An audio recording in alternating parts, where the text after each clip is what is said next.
until the first week in April, life seems empty. That is, until opening day. An opening day in St. Louis has a full life of its own.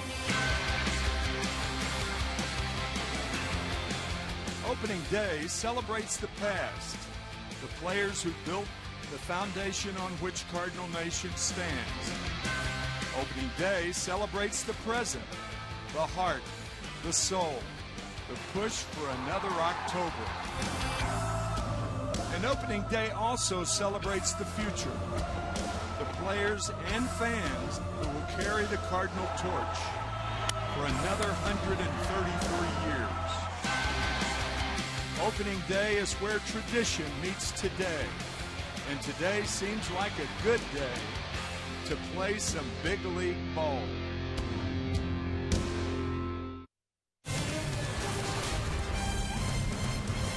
The Milwaukee Brewers, the St. Louis Cardinals, are thanks to Tim McCarver, along with Rick Horton. I'm Dan McLaughlin.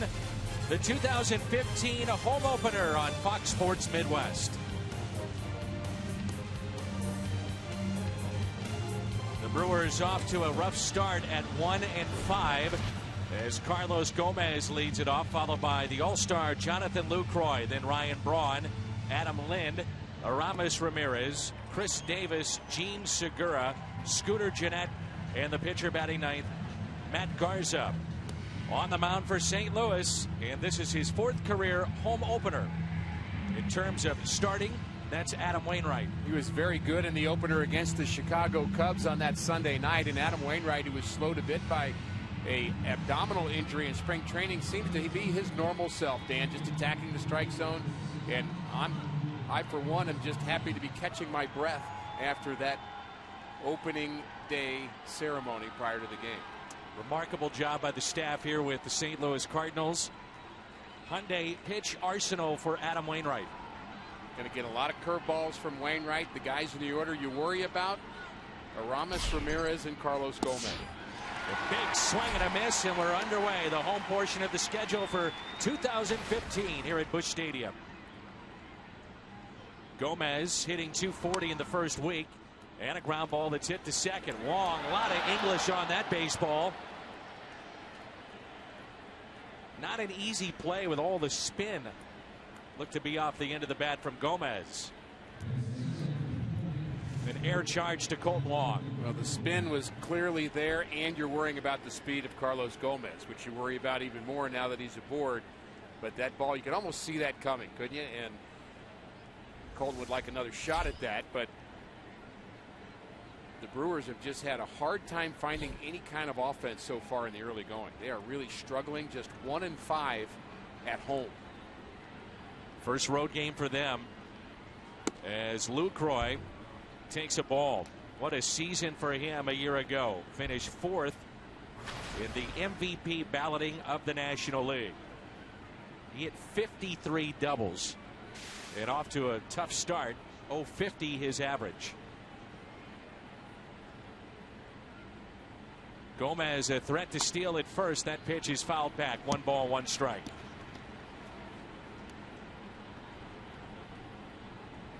Very tough finish for Milwaukee a year ago. They led the Central Division for 150 days. And if you include the off days, 159. And they fell apart at the end of the season. This time last year, they were off to a terrific start. Began the year 20-8, but a 9-17 September did them in. Really, you wonder what's the difference? What happened to them? Really, their offense just went south, and their starting pitching started to falter a little bit too. They're really kind of not the same team as a year ago as far as their starters. They no longer have Giovanni Gallardo. He's with Texas, and they're just trying to find the right 5 and see if those guys can keep them in games, but they're off to a slow start. 2-1 pitch hit down the right field line. It is slicing and foul. So 2 questions for you. 1, the Brewers are 1-5. How do they get things going? 2, if you're the Cardinals and the emotion of opening day, how do you settle back into playing baseball? Well, I'm going to go with your second question first, because that's what I'm feeling, frankly. I mean, I think fans here at the ballpark are still kind of digesting the pageantry, and it goes from pageantry to competition with the flip of a switch. And so we're feeling that. The fans are feeling that. The players certainly feeling that. And you've just got to find a way, as players do, of just getting the mind back on performance. As far as the Brewers are concerned, I think the key to their offense is the guy on first base right now. The 2-2 pitch, fouled back by LUCROY. Gomez has become quite a player.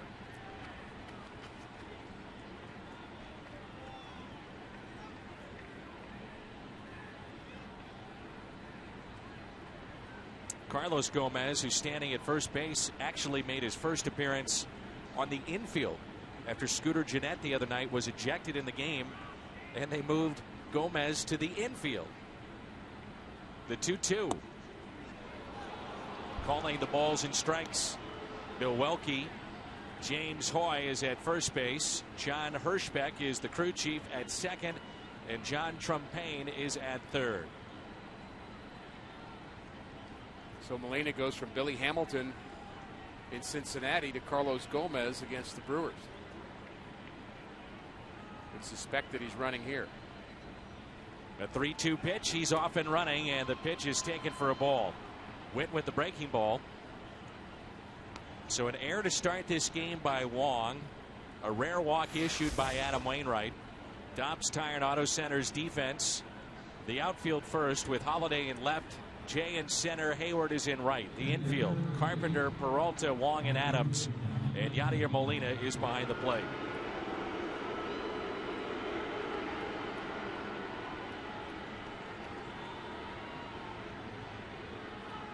Those boos mean one thing. It's Ryan Braun time at the plate.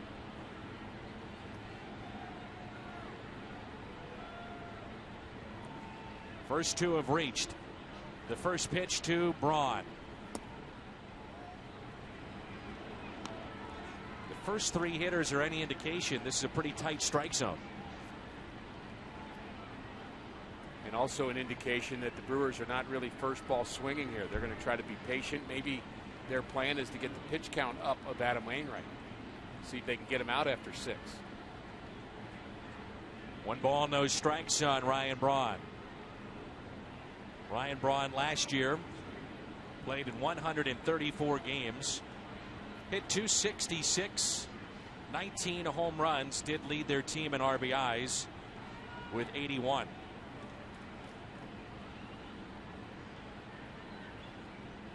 Dealt with a thumb injury last year that really held him back. 2-0. I think there's a question of whether or not he'll ever be the player he once was. He's had a lot happen to him in the last couple of years, some of which he's caused. But there was a time where he was one of the elite players in all of baseball, say a top 3 or 4 player in all of baseball. And at least right now, he's not that player. Here's a 2-0 pitch to Braun. Fouled back in a good cut. As Rick mentioned, Milwaukee opened up at home. They were swept by the Rockies. And then in their next series, picked up just 1 win. Ron Renneke now in year 5 as the manager of the Milwaukee Brewers. Here's a 2-1 pitch to Braun. So not just struggling with the 1-5 record, but it's their stars off to slow starts. LUCROY, Ramirez, Braun, and Gomez. The only thing I would say about Aramis Ramirez, he's a little bit like Phil Mickelson in the Masters. I don't care how he's playing. When Phil goes to Augusta, he plays well, and Ramirez comes here, he plays well. Here's a 3-1. Instead, a check on the runner at second base. That's Carlos Gomez. There's a look at Aramis Ramirez, who they said this year is his final season in the big leagues. He'll retire after this 2015 campaign. A 3-1 pitch, and Braun hits a fly ball into right center. Gomez will tag up from second base. It'll be runners at the corners. 1 out for Adam Lind, who's off to a terrific start.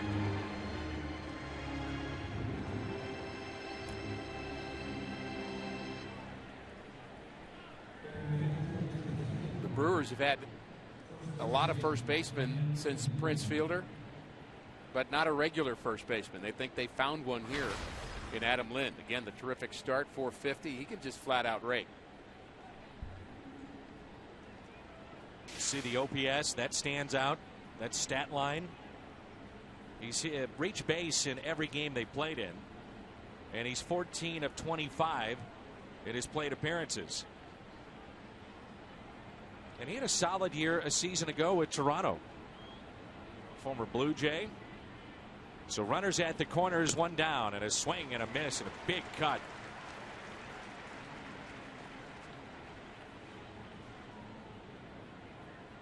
Last year, the Brewers finished 8 games back of St. Louis. They went 82-80, finished in 3rd place in the Central Division. And the 0-1 pitch, Wainwright. Ground ball right side. Out at second. A run will score, and it's 1-0 Milwaukee.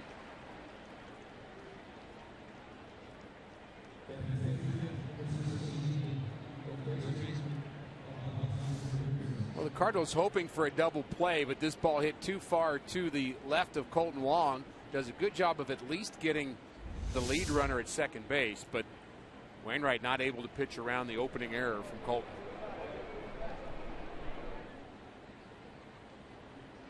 Look back at the numbers for Aramis Ramirez, especially as it pertains to third baseman. And he has had some kind of career. 365 career home runs as a third baseman. That is 6th all-time in Major League history.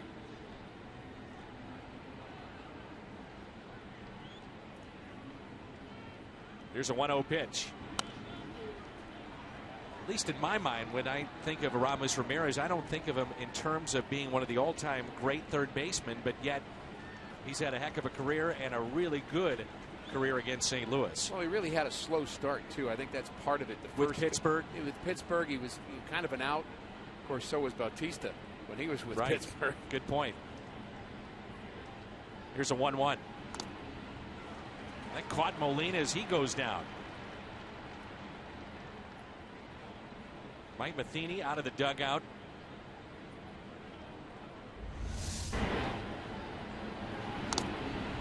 That may have caught him in the right knee, or just on the inside part of his knee. And this is kind of our home crowd's first look at Yadier Molina live, other than the spring training games and the away games. Yadi very much slimmed down to try to take some of the wear and tear that can happen with your knees and your ankles on plays like that. Here's a 1-2 to Aramis Ramirez. And it caught Molina again. Yadier Molina became a regular after Mike Matheny departed. Those two split time at the end of 2004. And since that time, when he became a regular, Molina has caught over 10,500 innings. Think about that. 10,500 innings behind home plate. It's another 1-2 pitch. Got him. Strikeout of Ramirez. The first strikeout for Adam Wainwright.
still brewed the hard way. This bud's for you.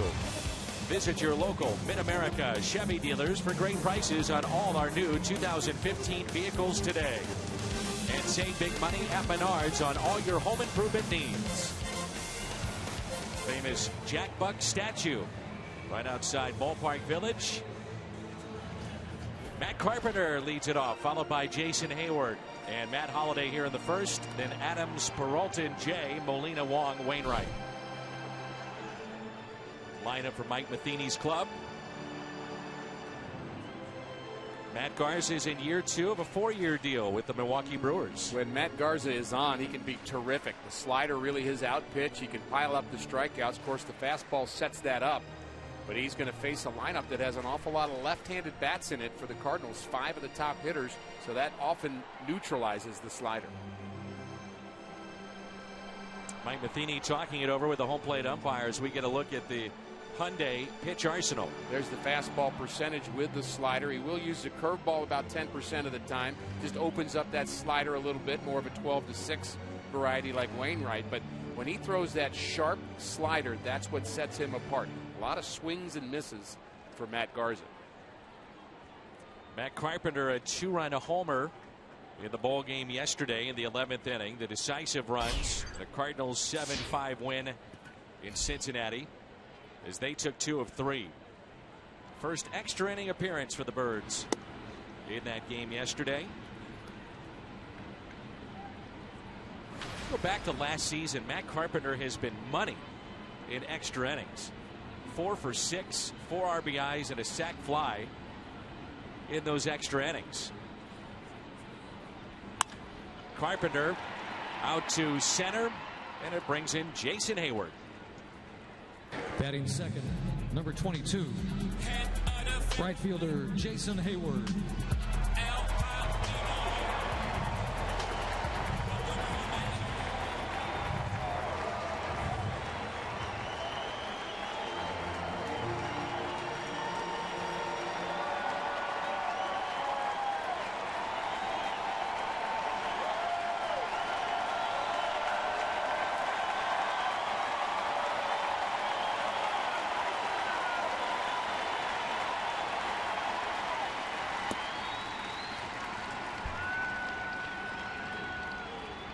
What you would expect from these Cardinal fans. First plate appearance for Hayward here in St. Louis, wearing the Birds on the bat. The 1-0 pitch hit the other way. Ramirez to his left, 2 down. Defense of Milwaukee presented by Dobbs Tire and Auto Centers. Davis, Gomez, a very good one at center. Braun is in right. Ramirez, Segura, GENNETT, Lind, and Jonathan Lucroy behind the plate. I love the way that greeting just kept building for Jason Hayward as he stepped to the plate. Fans here welcoming him here, and you know that's very meaningful to him. Who knows how long he'll be a Cardinal, but things like that couldn't hurt. So 2 outs, nobody on for Holliday. Matt has very good numbers against Garza. 9 for 26. And you mentioned that slider. The slider is a great pitch for Matt Garza when he's pounding it low in the zone, which might play into the hands of Holliday, a low ball hitter. Slider's usually better when it's down because it means it's sharper. It has the right tilt to it, but Holliday has a way of going down and getting the ball. That pitch there, about knee high. Garza wanted it, but that is a place where Holliday can do some damage. He's got that extension on the swing and that tremendous power on the finish, and he can hit the ball down. 2 balls, no strikes. Popped up to the right side and out of play. The BJC Healthcare difference makers potentially in this game. Holliday, Peralta, and Jay, all with good numbers against Garza. Like the 8 for 13 for John Jay against Garza. We run into a lot of pitchers where we look at John Jay's numbers and they're good. With Rafael Furcal, I don't think I ever saw a line in which he didn't hit somebody well. We saw it the other day with Jay and Cueto. Just dominance of Cueto.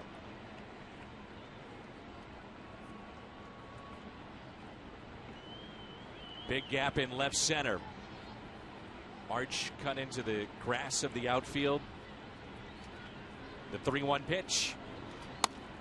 3-2. There was a time when Matt Garza was young where I would say he was one of the most coveted pitchers in all of baseball. Everybody wanted Matt Garza. I mean, they were trying to trade for him.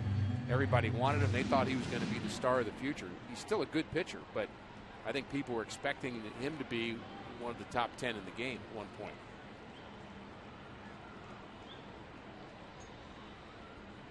The 3-2 pitch. And it's a 2-out walk.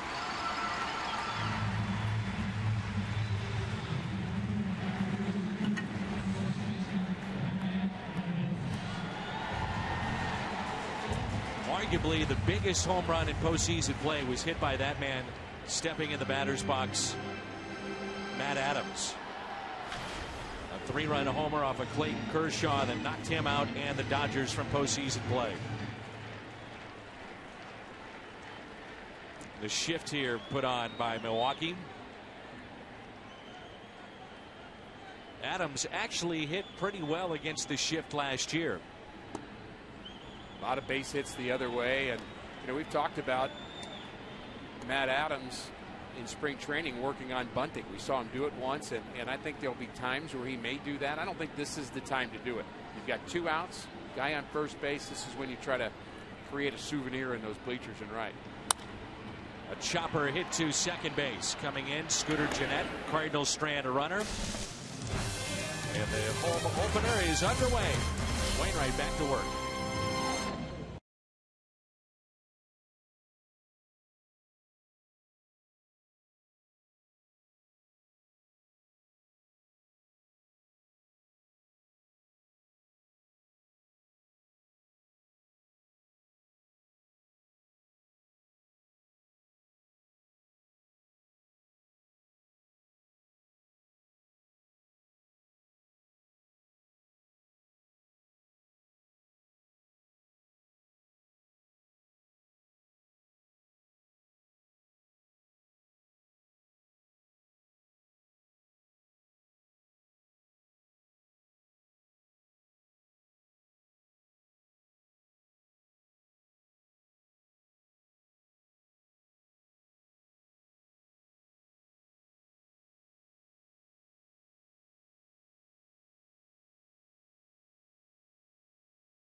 Great job on the pregame show. We'll see Al and Pat and Jim on the postgame. Here's Chris Davis.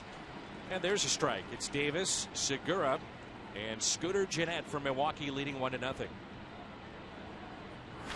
may be some around the nation tuned in today and wondering about Bruce Sutter. Off the glove of Wong and into center field. Hall of Famer that normally is here every opening day.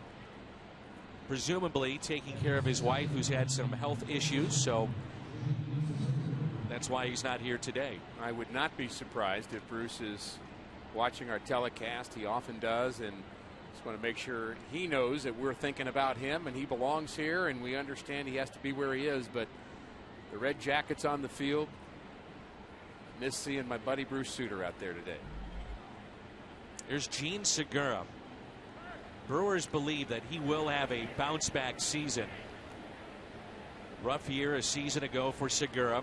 Two things happened. One, substantial, terrible news for him, losing his son who passed away in the Dominican. And then also he turned down a long-term extension, a contract extension. Some believe he put a lot of pressure on himself after having a terrific season 2 years ago. That's into right center. That's Hayward, and it's off his glove. Davis to third, and he'll stop right there.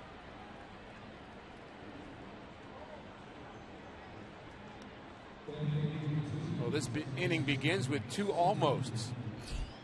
Colton Wong almost takes the ball out of midair up the middle, and Jason Hayward almost comes up with this one. Ball actually hit the heel of his glove, so he got there and got stretched out enough to reach the ball. It just maybe a little bit late in putting the glove up.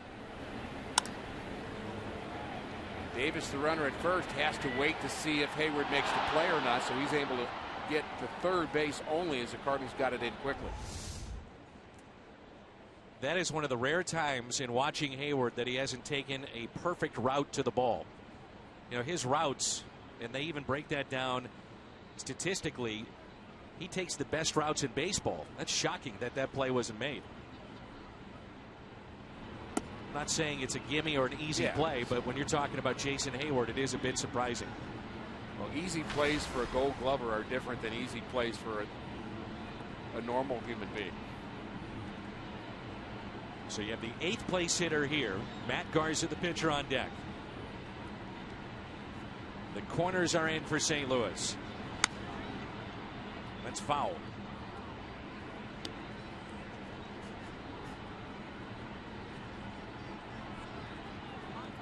Lights are on here at the ballpark. Cloudy, breezy afternoon here in St. Louis.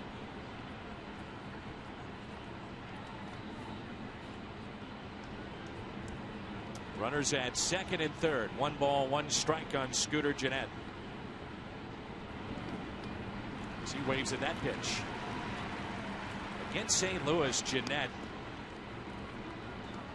in his career hitting .356 against the Cardinals. Did not look good on that curveball from Wainwright.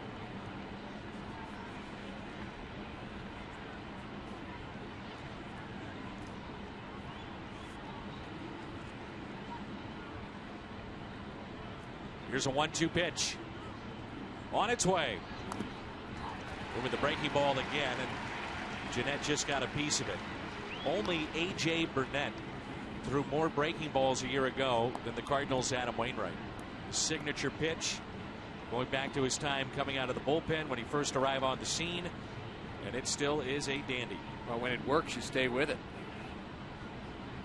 Gennett, by the way, got married on an off day last week. Here's a 1-2. Ground ball that's hit to short. Peralta was playing back. 2-0 Milwaukee. Chris Davis scoring. Let's turn to Rick Horton's Toyota keys to the game. Well, we've already mentioned these points already, but I'll just go back to them again. I think fans and players alike need to just soak it in. Opening day, very special day here in St. Louis and in Cardinal Nation, but you somehow have to find that switch and compete and find a way to focus on baseball after you kind of enjoy it. I think there are players that are still kind of just excited at a different level about the opening day festivities. Adams will take it, tags out Garza for the second out. Runner advances to third. That's Scooter Gennett. Kids love to cheer on the Cardinals, we know that. And Sunday, April 19th, all kids ages 15 and younger entering with a ticket receive their very own Cardinals baseball t-shirt. It's courtesy of Pasta House and Coca-Cola. Buy your tickets right now at cardinals.com/promotions. Never been a big fan of giving up an out with a runner at second base with 1 out, even if it's the pitcher. Let him swing the bat. Maybe he'll run into one. You got 2 shots at driving in a runner from second base. Yes, it's better to be a third, but you're just giving up an out. Broken bat as Gomez rounds out to second. 2-0 Milwaukee.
still in great shape. He probably could.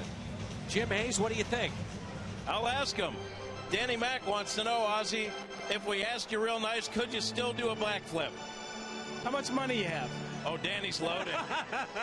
You know, I did ask you how many of these home openers you've been part of, and you told me a lot. It seems like over the years, though, it's getting bigger, bigger. Do you agree with that? It certainly is getting bigger and better. And, you know, I think that when you look out here today, you know, with all the ones that I've been to, this might be one of the biggest crowds. And now the fact that you have Ballpark Village across the way, too, I'm sure there are probably a lot more people here.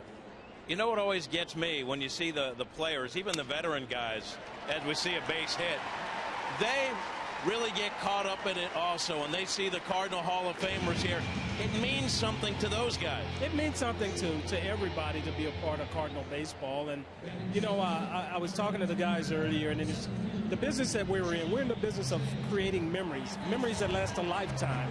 And what an honor to be able to be in a position where you can create a memory that, for instance, for me, you know, one of the most asked questions is, you know, did I know I hit the home run, or can I still do the flip? And those are the memories that people they remember and that they share with their families. And baseball is passed down from generation to generation, and it just continues to grow. And I watch you guys, the Hall of Famers. I see Willie, I see Whitey over there. You guys have a ball with this. Oh, it's great. I mean, it's we don't have to go out there and worry about hitting no slider and curveball. So it's easy to come out and you know, and have a chance to be a part of the pomp and circumstance that goes on with opening day. You might have to do a backflip if Danny coughs up the money. Ozzie, always a pleasure. Thank you. All right, thank you. Danny, it's going to cost you. I'd pay for it. Believe me. I want to see it. Bring it back. As Jay rolls over on that pitch, and it's 1 ball, 1 strike on John Jay after the single from Peralta. There's something different about the Hall of Famers here, and Ozzie kind of touched on that. I mean, he and Red Schoendienst and Tony La Russa here today, and Whitey Herzog and Lou, and they are really the torchbearers in a big way. I mean, Willie McGee, these are the guys that have written so many Cardinal stories that they're the ones that people really want to see. Davis puts away the liner. 2 former teammates for you getting together before the Rio pitch. This is the ceremonial first pitch. Yeah, and this is part of it. And Willie may have gotten the most applause of anybody here at the ballpark. I think there's also a number of former Cardinal players that are here at the park. I know they've kind of sharing the suite together, so they're part of this tradition too, but not in the same way as these Hall of Famers are. I mean, we can enjoy it as former players, but the guys who weren't the Ozzie Smiths of the world, what we would do on opening day is we would walk up to each other and say, how many is this for you? And that number had great meaning to the players that realize I've survived another year in this game because I know it's going to be short and I want to savor every opening day I get to be a part of. Here's Yadier Molina. Did the players get a kick out of watching Ozzie do the backflip as much as the fans? Oh, absolutely. First time I saw it, Dave LaPointe said to me, you're not going to want to miss this. And he actually kind of grabbed me and said, come stand by me and look out there. I hadn't heard of it, didn't know what it was. And he said, just watch right out there. That's and great. I did. I could not believe what I saw. That's great.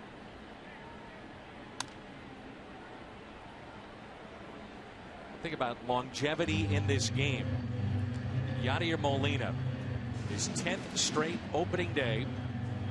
Lou Brock had 13 straight. In terms of catchers, he is now matched Ted Simmons. Simmons did it early 70s through 1980. And now 10 straight for Yadier Molina.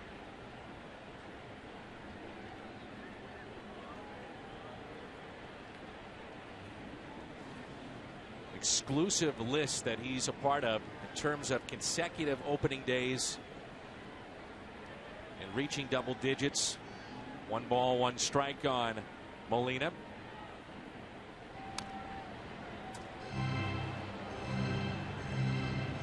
Dan Yadi was off to a slow start the first couple of games, and it seemed as if his timing was off. And I'd say the last 4 or 5 at-bats in Cincinnati, something kind of clicked in with him timing-wise. He had a really good trip or two to the plate. RBI base hit up the middle. He pulled the ball in the left field corner, so we're just hoping that timing is back for number 4.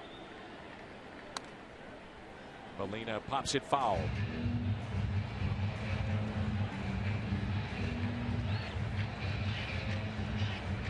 You know, Tim McCarver made a very good point in terms of being a catcher and losing that kind of weight or putting weight back on. You've got to get used to your body.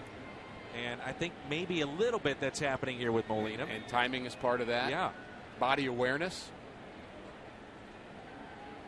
1-2 the count. Short lead at first by Peralta. And a punch out of Yadier Molina. Well, the Blues are headed to the playoffs in Fox Sports Midwest. We'll have you covered. We'll have first round games right here on Fox Sports Midwest. Missouri Lottery Blues live post game after all the games. Fan rallies for every home game. Blues coverage continues into the playoffs on Fox Sports Midwest. That is Brian Elliott, one of the Blues goaltenders, taking in opening day. Blues in Minnesota. It starts on Thursday.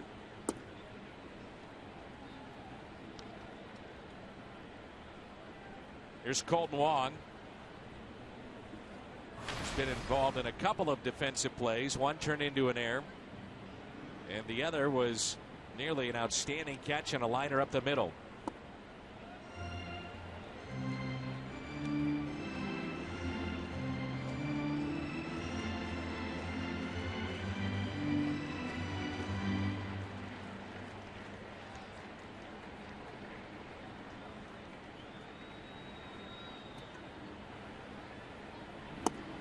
Two and one.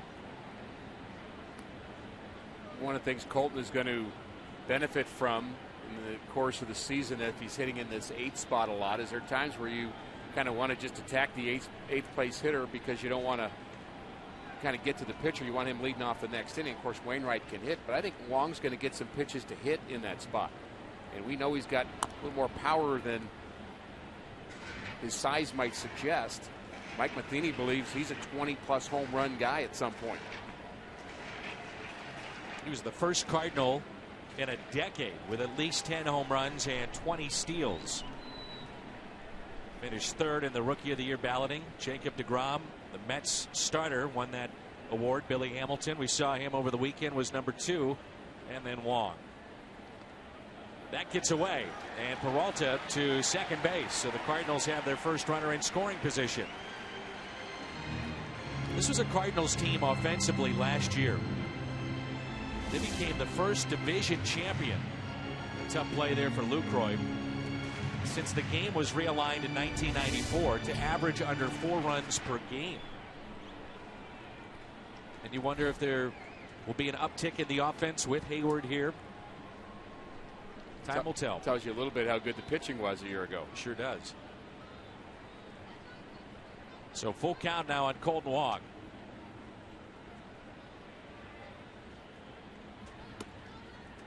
And he walked him. The second walk issued by Garza.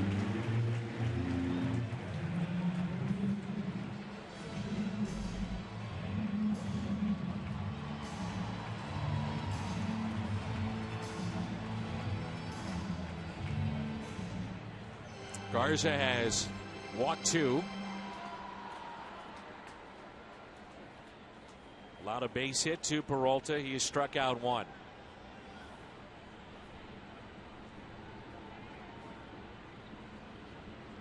Runners at first and second for Adam Wainwright. Lays down a bunt. Tough play for Ramirez, and he makes it. Really a do or die play. And Aramis Ramirez comes up with it. Cardinals strand 2. The home opener, the Hall of Famers.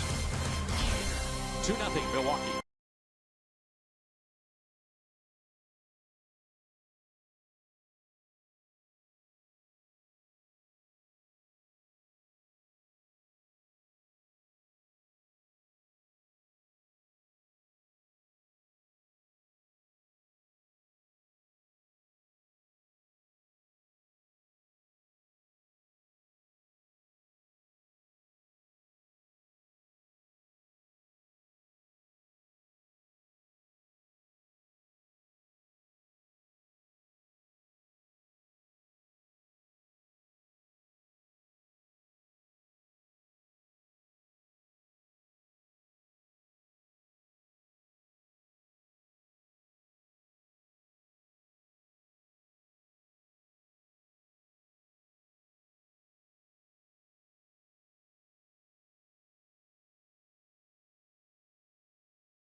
franchise 4 nominee for today.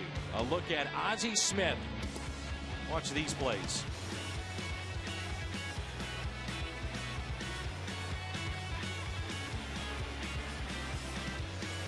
Ozzie said you create memories. To Jim Hayes, there's some memories there. Brock, Dean, Gibson, Hornsby, Stan the Man, Albert Pujols, Red, and Ozzie Smith vote through Friday, May 8th. 4 of the 8 for the franchise 4 at MLB.com/franchise4. I think I could take those 8 guys and beat any 9 guys you throw out there in a given day in their prime. Just put a couple of them in the outfield. I think we'd find a way to win. Well, if you had Gibson, you don't need a reliever. You get the best defensive shortstop in history, arguably. Guess somebody'd have to catch.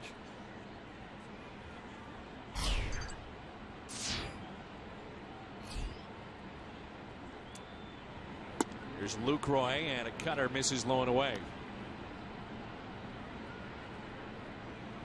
LUCROY walked his first time up, 2-0 Milwaukee. The home opener here in St. Louis. 1 ball and 1 strike.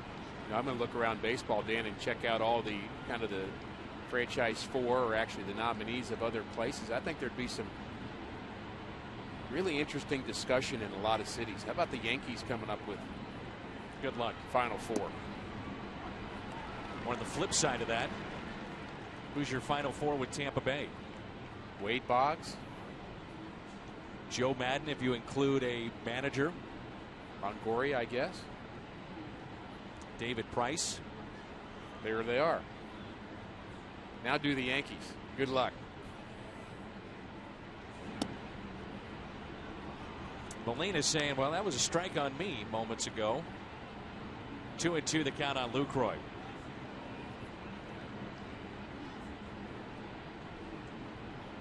The speed of the game. 2 balls, 2 strikes. Here it is. Goodbye. Second strikeout for Adam Wainwright. I love looking at that angle from time to time because you really get a good look at that speed. And now we're going to slow it down for you, and that ball cuts the outside corner. LUCROY knew it.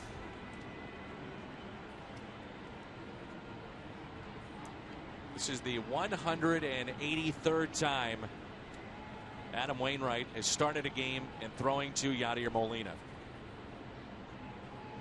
Only Tim McCarver and Bob Gibson have more in Cardinals history. Breaking ball, then a strike to Ryan Braun. Well, Danny, just for some balance, I wasn't particularly in favor of Garza bunting in the 2nd inning to advance a runner from 2nd to 3rd, but I was less in favor of Wainwright bunting with a runner at 2nd base than the Cardinals have. Waino has the 4th most RBIs among active pitchers. Jason Marquis leads that group with 56, but Wainwright with 39 career RBIs. I would have rather have him swing the bat in the 2nd. Braun is retired, and it brings in Adam Lind.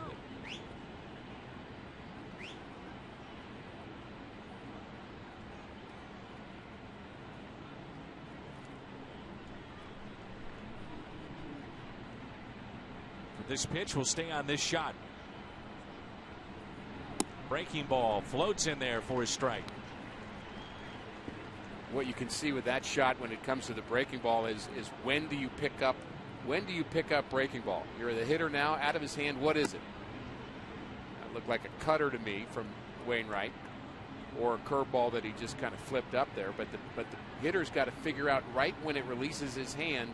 Now, what is it? That's not a lot of time. 1 ball and 2 strikes. What is the pitch, and where's it going to be? That has to happen in about a half a second.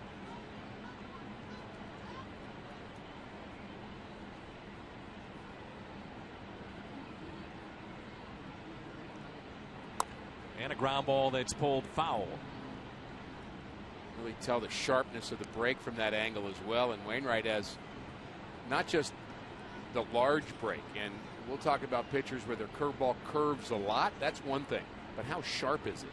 How does it bite?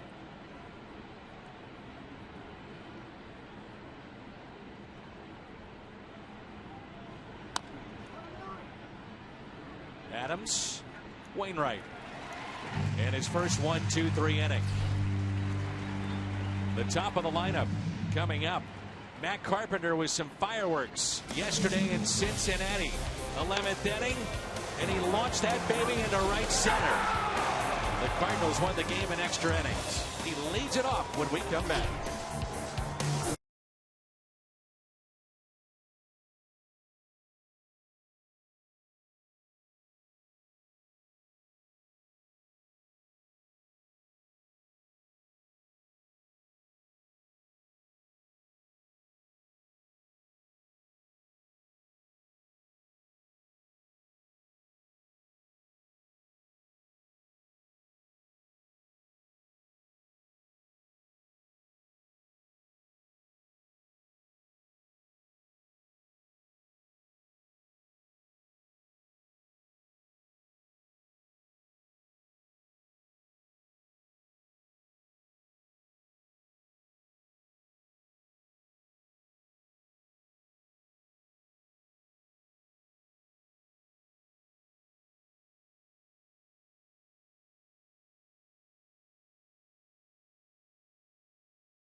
Cardinals baseball on Fox Sports Midwest is brought to you by Ford, the official cars and trucks of the St. Louis Cardinals. And Jack's hottest sandwich is back.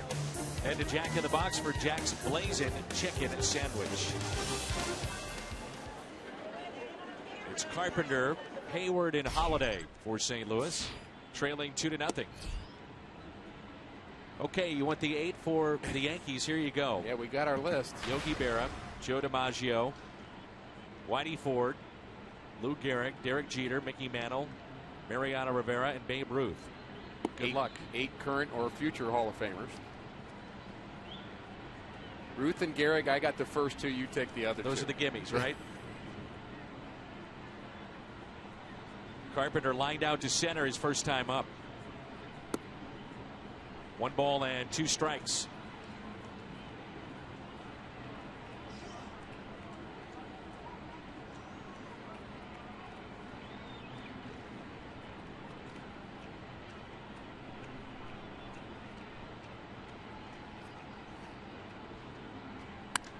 And he shoots it in the gap in left center field. That ball is down. Carpenter thinking 2. On his way to second with a leadoff double.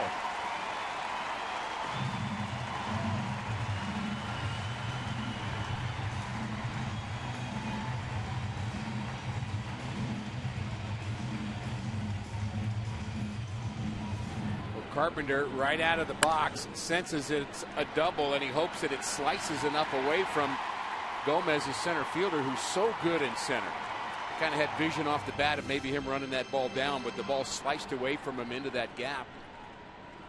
And the Cardinals may be mounting something here. First double for Matt Carpenter this year.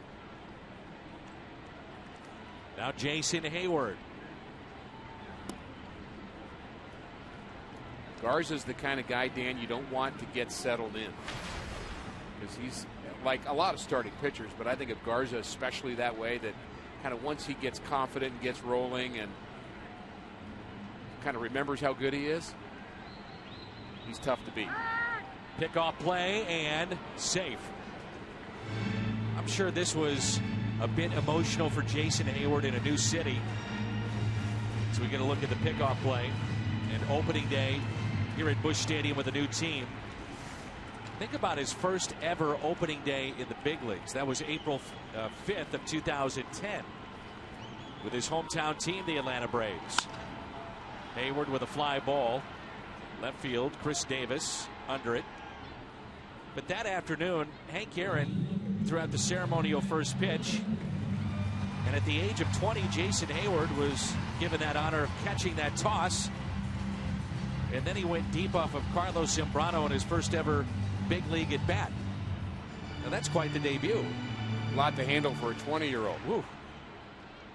A lot of expectations on the shoulders of Jason Hayward, and really may be the perfect thing for his career, Dan, to get a change of scenery. You mentioned the hometown pressure of being from Atlanta, and you know, sometimes that over time kind of wears on a player, and maybe just to get some new life here in St. Louis is just what he needs. I can tell you it's what the Cardinals need. The Cardinals need more offensive punch than a year ago, and you suspect that in that second spot he's going to do a lot of damage, although he did not have a productive out there. Now it's Holliday. Runner at second base is Carpenter. And that's a base hit into right. Carpenter held up at third.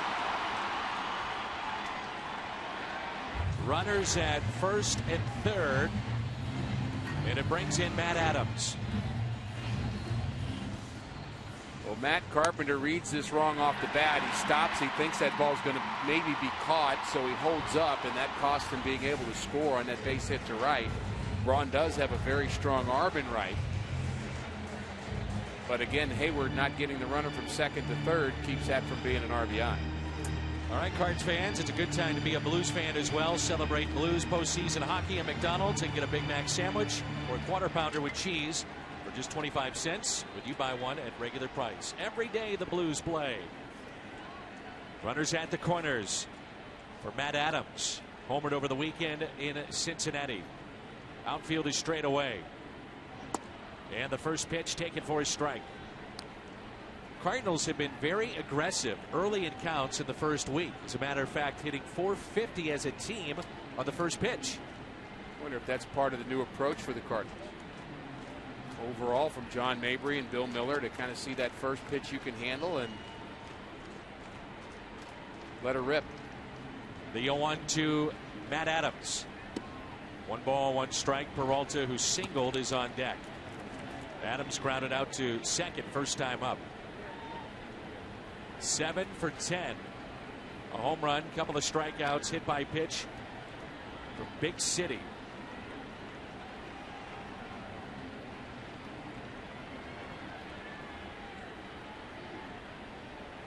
The 1-1. 1-2.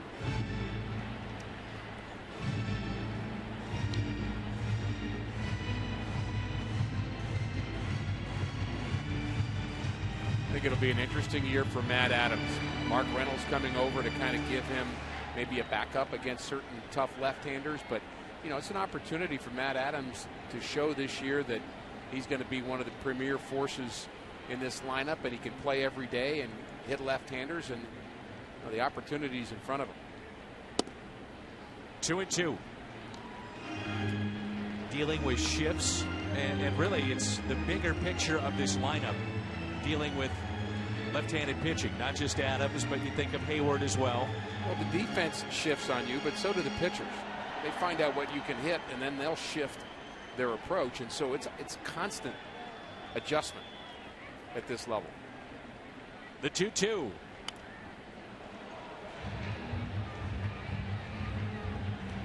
For the better part of last season, Matt Adams hit above 300.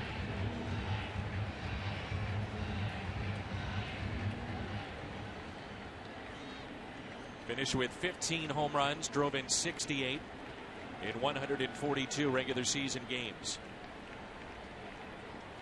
It's another 2-2, and Adams hits it slowly right side.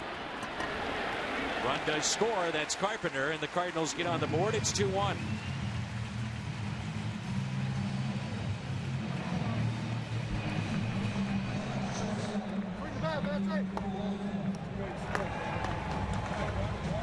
Very similar to the way the Brewers scored a run, a first and third situation, a ball not hit hard enough, second baseman having to go to his right, and GENNETT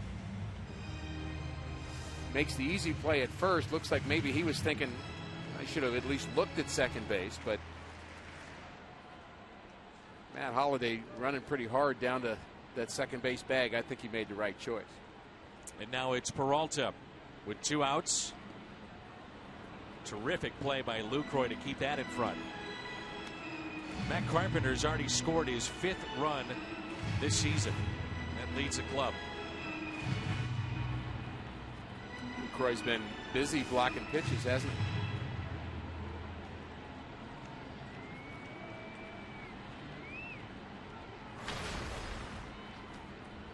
Single back in the 2nd inning on a broken bat to center field. Outfield is deep straight away. GENNETT trying to keep Holliday close at second base. And a 1-0 pitch. Instead, Garza checks on Holliday.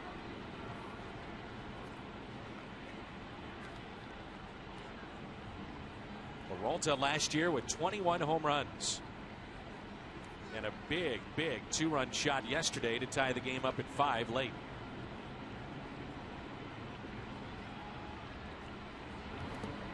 And again blocked by LUCROY. 2 balls and no strikes. Peralta last year, Dan, seeing him day in and day out, there were times where he was a little streaky, where you couldn't get him out, and then there were times where he's striking out a lot. He didn't hit as well with runners in scoring position as he normally does, and so far this year he's been much better in that regard. He's a professional hitter. Defense, again, better than advertised.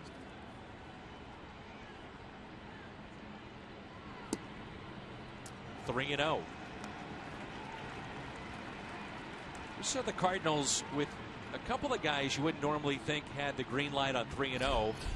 One time it was John Jay, where in this first week, Mike Matheny has said, let's go for it. Turned him loose. Very situational. Wouldn't expect him to have it here. Prior to last season, one of the reasons the Cardinals brought in Johnny Peralta, one, they needed production from the shortstop position, but also what he did with runners in scoring position. Last year, it was up and down. 3-1 pitch. Full count.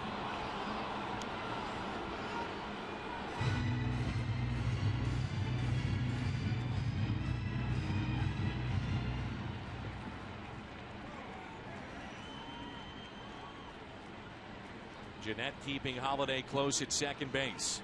He represents the tying run. Pitch number 48 here from Matt Garza.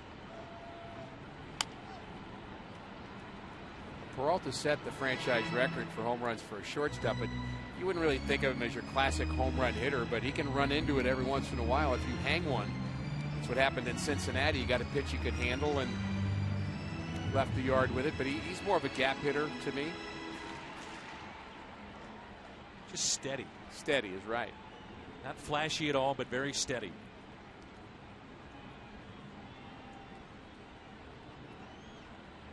Three-2 pitch to Johnny Peralta. Fouled back.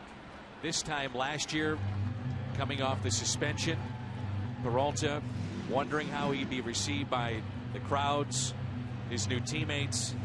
That went away fairly quickly, and obviously put together a solid year. We'll say it's interesting how some players that just seems to hang with you year after year, and others they just kind of move on, and the fans move on and your teammates move on. It's another 3-2 pitch to Peralta. Good at bat. Dan, as we've seen in baseball, it's not out of baseball yet completely. There's still some guys getting caught. Certainly better than it was 10 years ago. Third walk issued by Garza. A look at Fox Sports Midwest Live inside Ballpark Village. Downtown is happening today.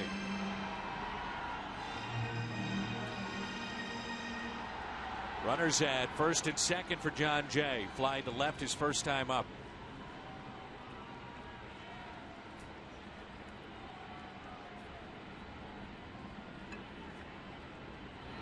How about John Jay? I mean, this guy must feel beat up every single year. Another day, another beating. He's been hit twice already this year. led all of Major League Baseball last year with 20. If you go back to the World Series year of 11, he's been hit 58 times. The 1-0 goes the other way. It's slicing left field line, and that ball is foul. Not by much. 1 ball, 1 strike. That could have been 2 more Cardinal runs had that ball hit the line. Sliced into the corner off the bat of Jay. How close? Fairly close.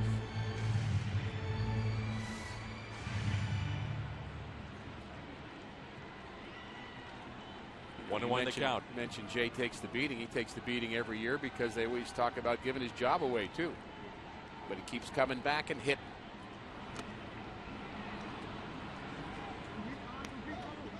We will see at some point the bullpen of Milwaukee here today. Pitch count already at 53 for Garza. We're only in the 3rd. They've got in their bullpen Francisco Rodriguez, Michael Blazek from the right side. He was part of the Axford deal with the Cardinals a few years ago. Jonathan Broxton, Tyler Thornburg. Here's a 1-2. And again, LUCROY able to keep that in front. Garza just seems to be overthrowing that breaking ball. Especially the curveball. The slider's a little sharper. The curveball, he's just pulling into the ground. Round out the rest of the Brewers bullpen. They also have Jeremy Jeffress from the right side. He throws hard. He can be tough. Will Smith, who was good a year ago, and Neil Kotz are their 2 left-handers. The Brewers say they really like their lefties in the bullpen, which could be a factor against St. Louis this year. The 2-2. And a strikeout of Jay. Couldn't pull the trigger. The Cardinals strand 2, but they pick up a run. 2-1 Milwaukee as we head to the 4th.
The AT Ubers Rewind. Home opener of 2015. The great Bob Gibson here, the Clydesdales. An emotional time for Carlos Martinez.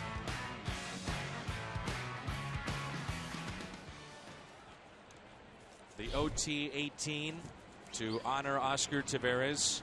Thought that was an important tribute, Dan, that Cardinal fans had not had a chance to be together here at Busch Stadium to remember Oscar. Of course, there were ceremonies in spring training, and the players have had time together in spring training privately, and that's part of the healing process. They're wearing the patch all season long, and you know that's a loss that you just don't get over overnight. And I think the Cardinals felt it was important to make it a part of the ceremonies today and to remember Oscar. Hit out of play by Aramis Ramirez. We'll also see Chris Davis, who's on deck, and then Gene Segura. Tony Simikaitis and Craig Wilson, those guys work in the scoreboard room and put together the videos and much of the production that you see here at the ballpark, and they did just a wonderful job with opening day. Josh Hancock, Darryl Kyle. It's a sobering part of the stadium, isn't it? Really is. And you think about seeing Carlos Martinez on the first baseline, watching that video. I was specifically watching him as that video played, and you could see he was overcome with emotion, as you might expect and understand. 0-2 the count on Ramirez, who struck out swinging first time up. And a strikeout. That's number 3 today for Adam Wainwright. Wainwright varied his delivery on that pitch, and he was quick to the plate and then threw a curveball. And here's the curveball out of his hand, the 12-6 rotation. And again, I think the timing of Ramirez was off even in the delivery of Adam Wainwright. We saw Johnny Cueto do that. We've seen others. Iglesias did it as well on Sunday. Again, the answer to the question, why don't all pitchers do that? They can't. They can't command their body. They can't command their arm angle well enough with the body awareness to make the right pitch. Davis singled to center field and scored first time up. Ground ball to Peralta. Mr. Steady puts it away. Watch every out-of-market game live in HD with MLB.TV Premium. #1 live streaming sports service. Any game at MLB.TV. Kennedy Vincent from Birmingham, Alabama, attending first game on her 9th birthday, and her dad is the associate commissioner of the SEC. It's amazing how many people come in for maybe just one time a year, and it happens to be opening day as Gene Segura looks at a ball. There's a couple here celebrating their 50th wedding anniversary, first opening day ever. Took him 50 years, but he finally said, "We're going to opening day together, honey." Reverend and Mrs. Herman Rouse are here at the ballpark today. 1-1 pitch to Segura. Get well wishes to Ken Washburn and Sally watching today. I know they wanted to be here. We wish them well.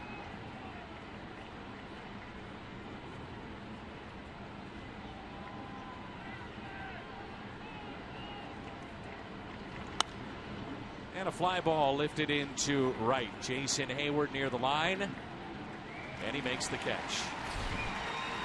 Carlos Martinez, his emotions of opening day here in St. Louis.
Wednesday, an epic international showdown. U.S. men's national team takes on Mexico. You can see that.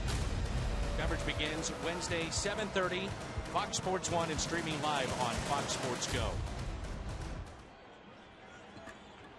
Matt Garza pitching into the bottom of the fourth. It's 2-1. Milwaukee on top. Yadier Molina was called out on strikes his first time up. He'll lead it off, followed by Colt Wong and Adam Wainwright.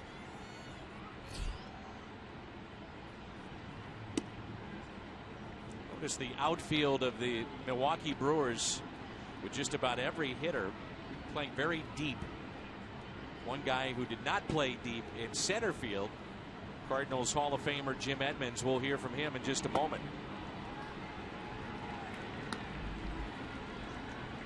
He played about as shallow as you could. 2-0 the count on Molina.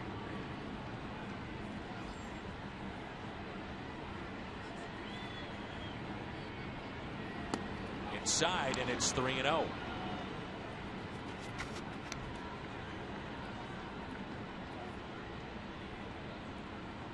Garza, an emotional guy. It was an up and down season, year one with Milwaukee last year.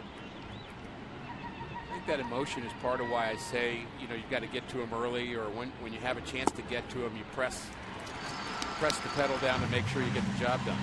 4 walks issued by the right-hander. Let's check in with Jim Hayes. Yeah, I'm with Jim Edmonds, a member of the Cardinals Hall of Fame.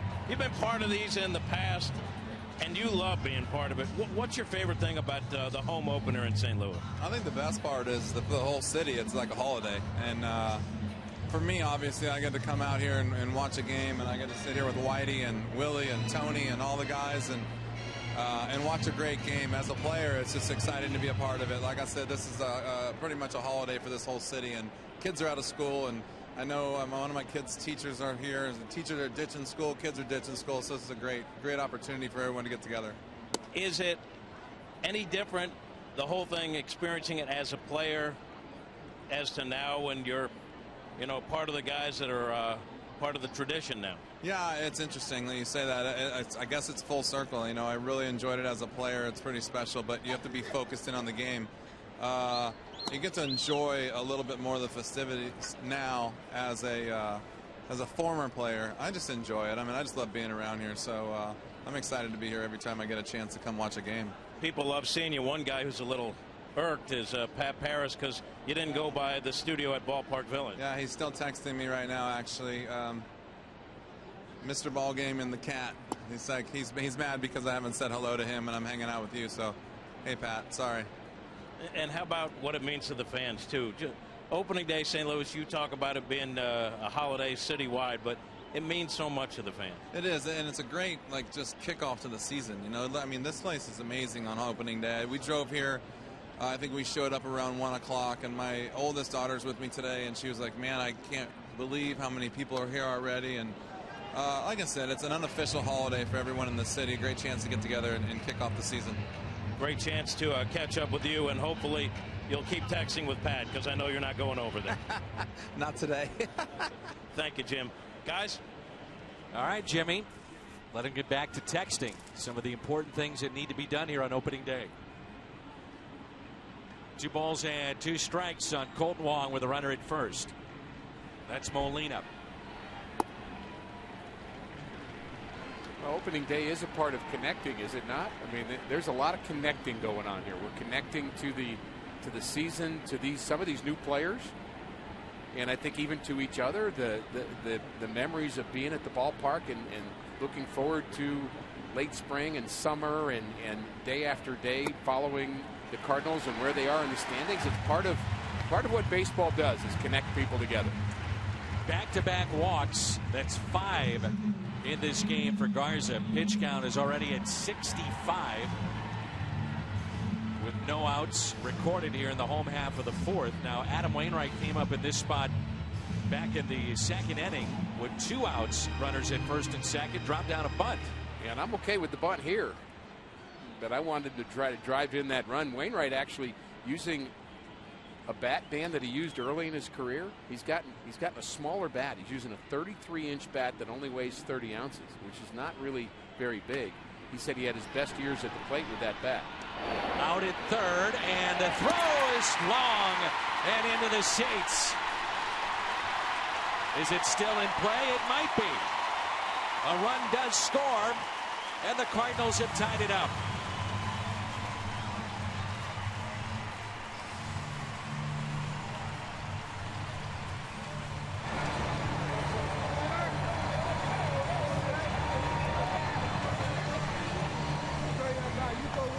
The aggressive bunt defense of the Brewers almost produces 2 outs.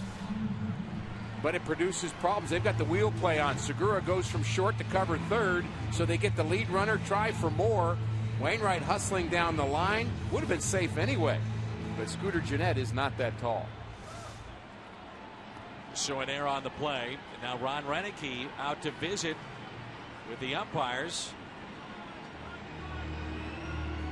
It's reminiscent of yesterday, isn't it?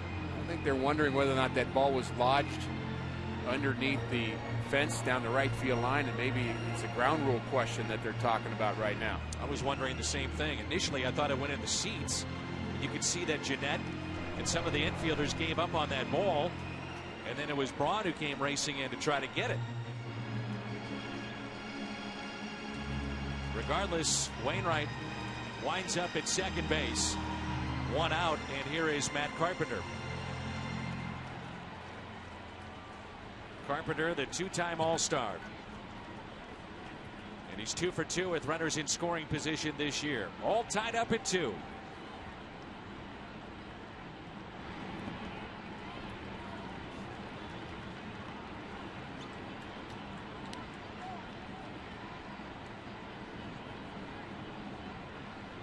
Carpenter lined out to center, and then a double. And a run scored in the third is double in the left center in that gap. Wainwright, the runner at second base. Big gap, and I mean big in right center.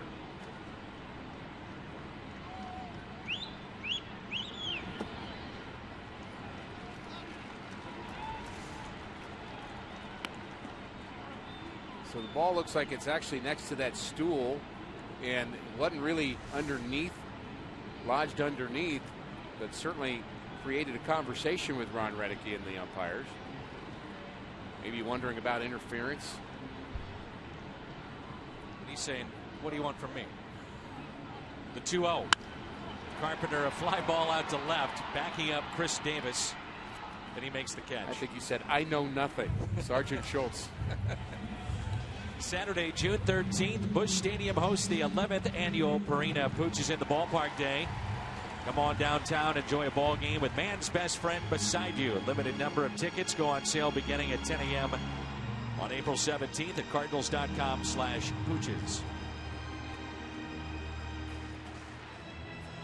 Hayward is grounded out to third, also flied out to left.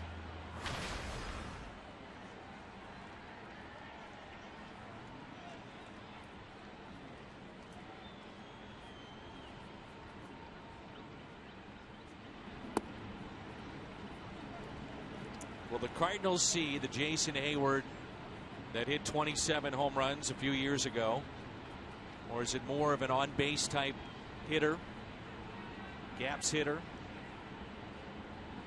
Not as much power. Here's a 1-0.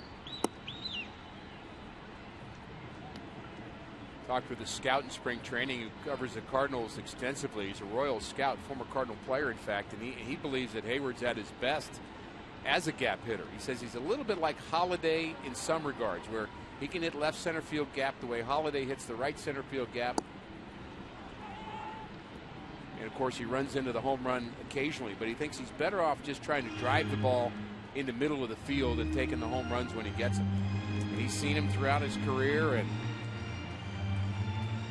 I don't think really even Jason Hayward knows what's going to happen this year. Certainly seems to be fitting in well as a teammate in the early going. 27 home runs in 2012. Didn't reach that the last 2 seasons combined. He had 11 home runs last year. 1-2 the count on Hayward.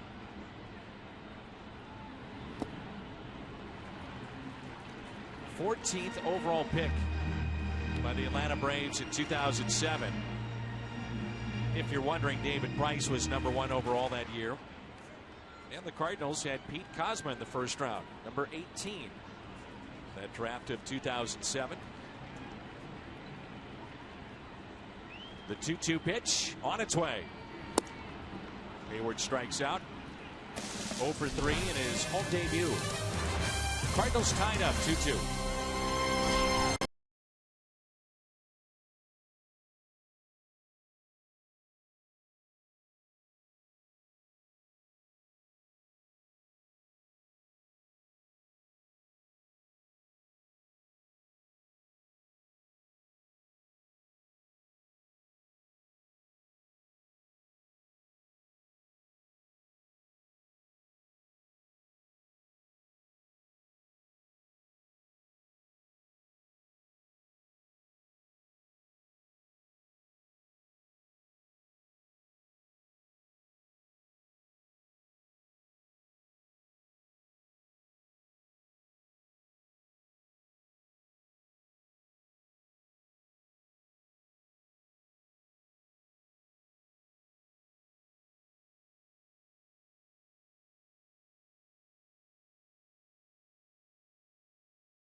We're tied up at 2-2.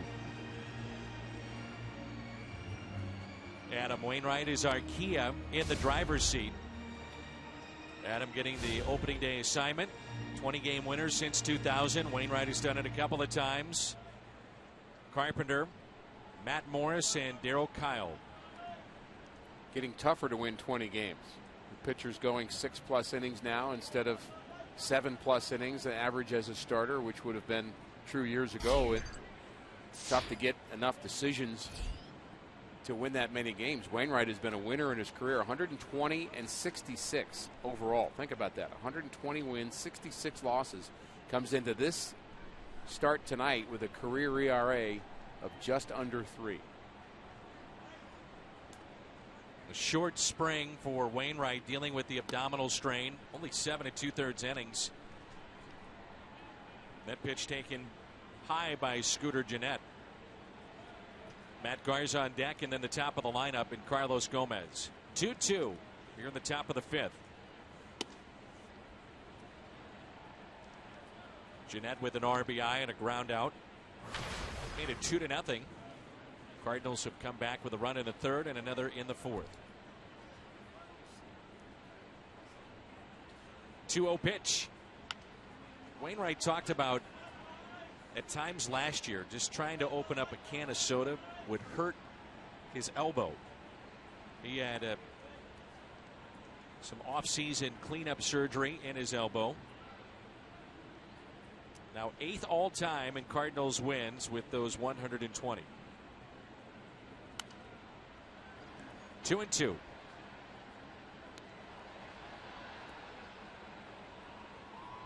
Truly one of the great deals in franchise history. Wainwright, Jason Marquis, and Ray King in exchange for J.D. Drew and Eli Marrero. Worked out pretty well, didn't it? Sure did. The 2-2 in the air to center, and John Jay is there.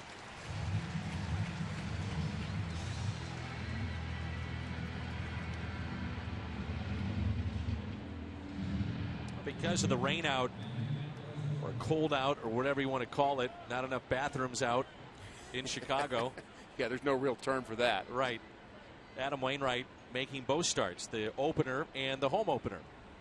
Joe McGrain did that in 1989 with the Cardinals. The Reds were actually very surprised as an organization when Wainwright didn't get pushed up and somebody didn't get skipped. They're so used to Wainwright kind of being molded into their series, but when they learned that it meant that Adam would start the opening day, they thought that made a lot of sense. Calling for it, Colton Waugh. Garza retired, 2 down, and it brings in Gomez. Kind of an interesting guy for the Brewers this year, not in terms of the player personnel, but on the coaching side. Darnell Coles is the hitting coach and very well liked. Played for the Cardinals for a bit in his career. But John Shelby now the assistant hitting coach, and I think those two guys really have the task of finding out where this Brewers offense went. That start they had a year ago, as we get that great view again from behind home plate. See the velocity of Wainwright and the quick reactions necessary for Gomez. But the Brewers offense has gone south since last April, really. Here's an 0-1 to Gomez and a base hit into center. The first hit for the Brewers since back in the second, and that snaps a string of 11 straight by Adam Wainwright. One summary statement I would make about that camera angle: when you look at hitting from behind the pitcher, it looks easy. When you look at it from that angle, it looks hard. I always say this: TV does not do it justice, the speed of this game. Incredibly fast.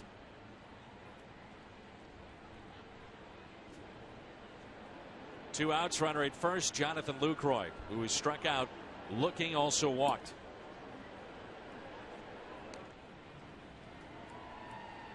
Let's see if Milwaukee wants to do a little running here and test Yadier Molina. I know Carlos Gomez wants to do a little running.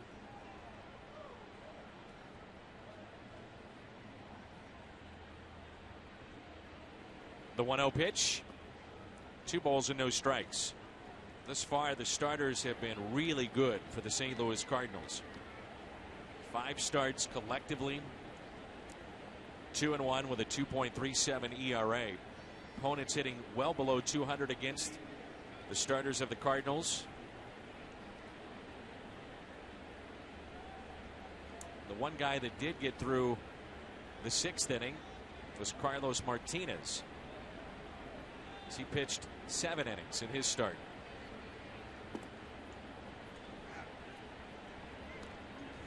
The bullpen yesterday, 7 relievers used, as Carlos Villanueva had 2 crucial innings for the Cardinals late.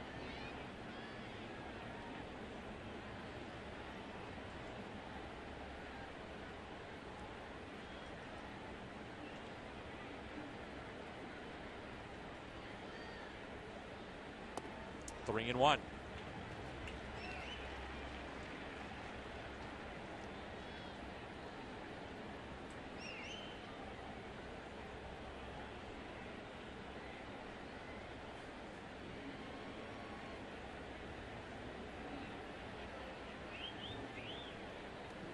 A 3-1 pitch from Wainwright. Chop towards third. Carpenter spins, throws, and makes the play. Brewers have stranded 3 thus far. Holliday, Adams, Peralta due up.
after a little bit of a rocky start. There was an error behind him. Man, as he settled in vintage Adam Wainwright. He's still only given up 3 hits, and a couple of the hits were balls that were potentially outs. Colton Wong almost made a play up the middle, and Hayward in right field both would have been very good plays, but Wainwright really just the 3 hits, one of the runs unearned, just as the Cardinals were able to get an unearned run in the 4th. Here's Holliday, who was singled to right and also walked.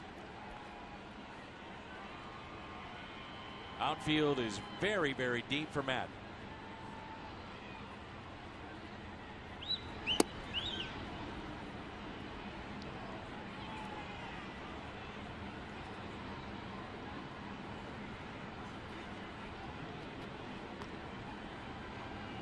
A 1 pitch. Bouncer up the middle and a base hit. 2-hit day for Matt Holliday.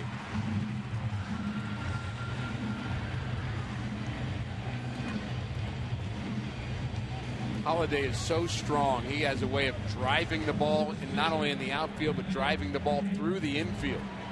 He hits down on this ball with such force and finish that the ball just scoots through the infield.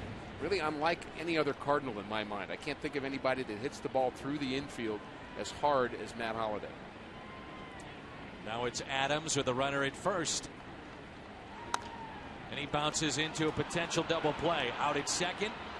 And safe at first as Holliday went flying into second base to break it up. Segura's had a tough day throwing the baseball.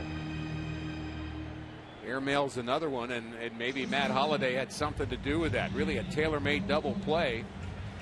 They would have had plenty of time to get Matt Adams. And here's Holliday making Segura rise and then his throw rise. GENNETT wasn't that tall, and neither is Lynn.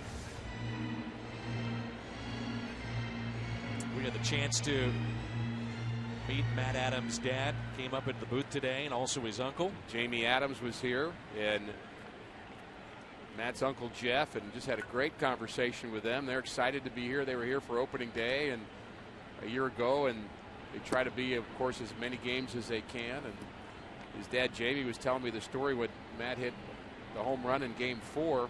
They were actually on their way home, and they were in transit. They were driving, and he got texts that Matt had just hit a pretty big home run. You might want to pull over and look at this. Here's a 1-0 to Johnny Peralta. Foul back, 1 ball, 1 strike. But he assured me he's seen it on video a number of times since then. You know, Matt Adams, to his credit, told his friends once he got home and the season was over, all his buddies would play it. They had the highlight of the home run. He said, you guys have got to put this away. I've got to start thinking about next year. And he was serious about it.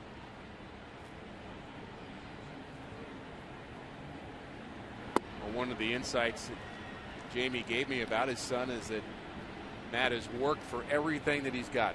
I mean, there's been times where he's been underestimated with his ability. You know, he's very kind of mild-mannered guy. He's not real chatty, not kind of an aggressive personality, but certainly very competitive on the inside. But he's worked to get to this point. Of course, all these guys have done that. But when you see the parents' perspective of what Matt Adams has had to do to get to be a big league player, and it's just kind of fun to hear them talk about it. We forget Matt Adams was originally drafted as a catcher and then converted to an infielder.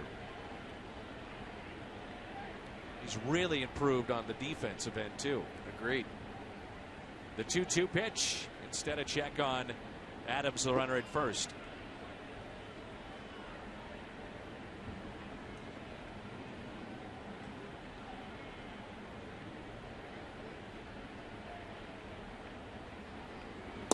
And a swing and a miss. Peralta, strikeout number 4 for the righty Matt Garza.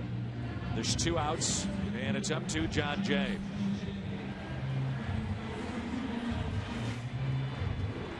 Garza's got some pretty good movement down in the strike zone, whether it's the slider or the fastball. When the pitch is down there, it's just kind of taken off. Cardinals getting bad swings. You think about Jason Hayward's at bat against Garza. When he's painting low, he's tough to hit. So 2 outs and a runner at first. And that's a base hit into right. Adams will stop at second base. On cue, John Jay hits a low fastball. Cardinals have had very good opportunities in this game with 6 runners they've left on.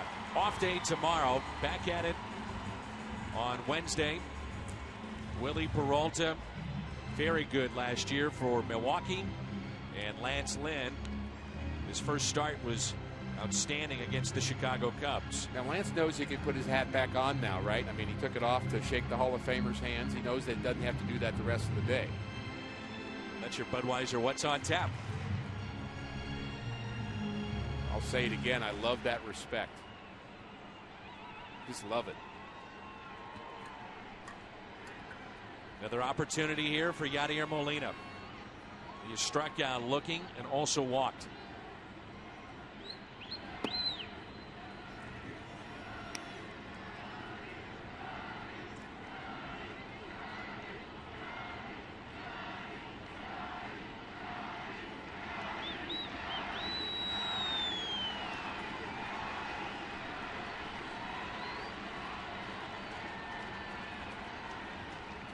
The 1-0 is bounced to second base. Scooter Gennett makes the play, and the Cardinals strand 2, and through 5 they've stranded 8.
Bank of St. Louis. 25,000 fans ages 16 and older take home the Yadier Molina bobblehead. Cardinals baseball tradition meets today.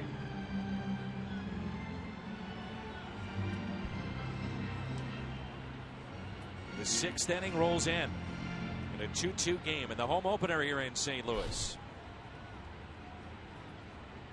Molina, by the way, with 7 consecutive Gold Gloves. Just the 4th catcher to win 7 Gold Gloves overall.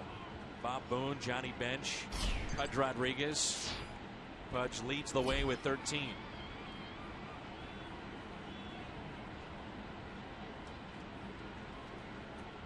Going to be tough to take that away from him, don't you think? Yes. Ryan Braun fouls it back, and we're underway here in the top of the 6th. Busch Stadium, St. Louis Cardinals home opener, along with Rick Horton and Jim Hayes. I'm Dan McLaughlin, our entire Fox Sports Midwest crew. Braun is 0 for 2, and here's the 0-1.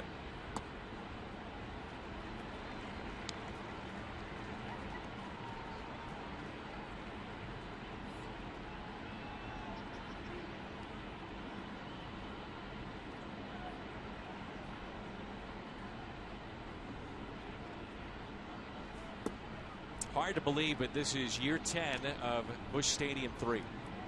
Opened up in 2006. Which, by the way, turned into a pretty nice year. Sure did.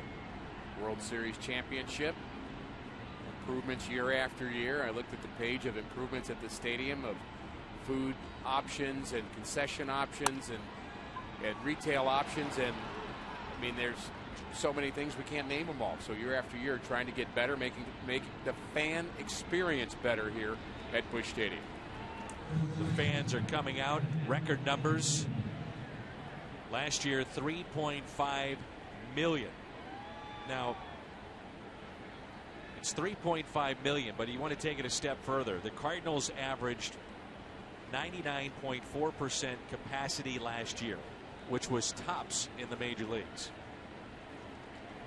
It was not a crowd under 40,000 last year. Leadoff base hit by BRAUN. Adam Lind steps in. He has an RBI. 0 for 2. Lind hits it down the right field line. Could be trouble, and it is. It's a fair ball. Hayward digs it out. BRAUN to third.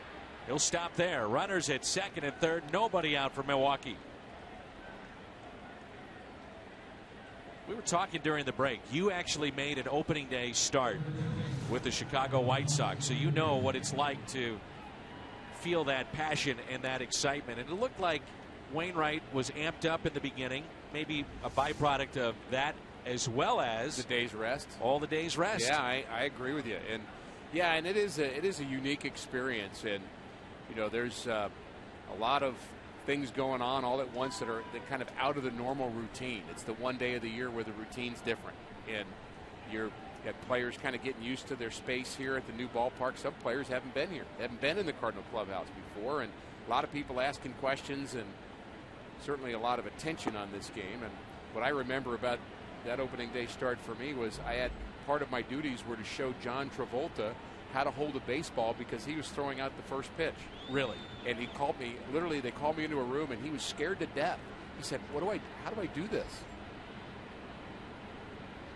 So I helped him. I got a picture of it. I'd be glad to show that to you. I'd love to see it. Up the middle, a run will score. Peralta to his left, and the pick by Adams. Nice play. BRAUN scores to make it 3-2. Very good play both ways, Peralta and Adams.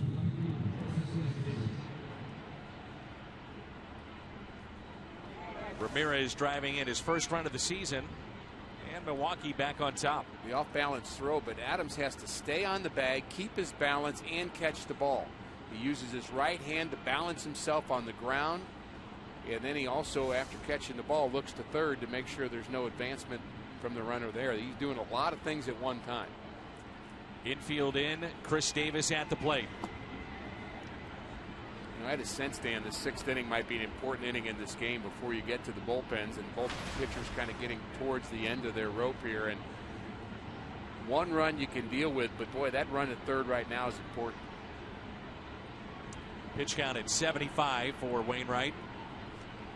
Outfield straight away. Good breaking ball, 1-1. Cardinals know how important that run is. They've got the infield in. They're trying to cut it off. Missouri Lottery Fox Tracks. One of the better curveballs we've seen. Nice sharp break.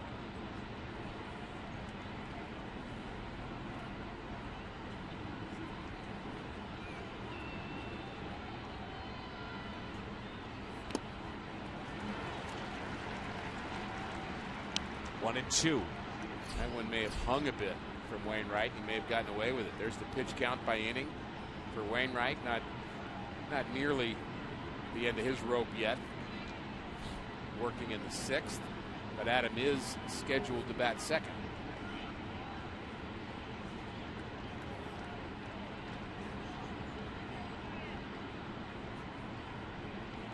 Here's a 1-2.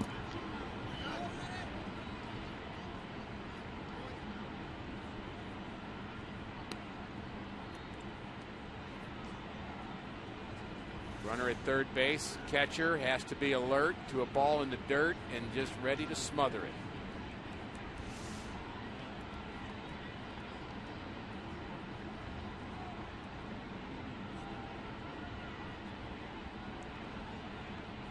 The 2-2 on its way.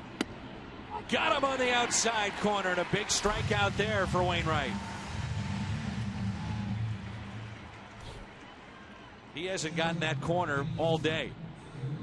Yadi sets up on that corner, and he hits that corner. Or close enough. Big strikeout. Nice job of framing there by YADIER Molina. That pitch in the dirt to Gene Segura. I had a sense if Wainwright were to give up 2 runs this inning, he might not hit. In the bottom of the 6th, 1 run, and he will. We have Wong, Wainwright, Carpenter due up. Here's a 1-0. 2 balls and no strikes. That portion of the strike zone has been inconsistent at times this afternoon. I would agree. Felt like the zone was really tight, as Al mentioned in the early going. Here's a 2-0.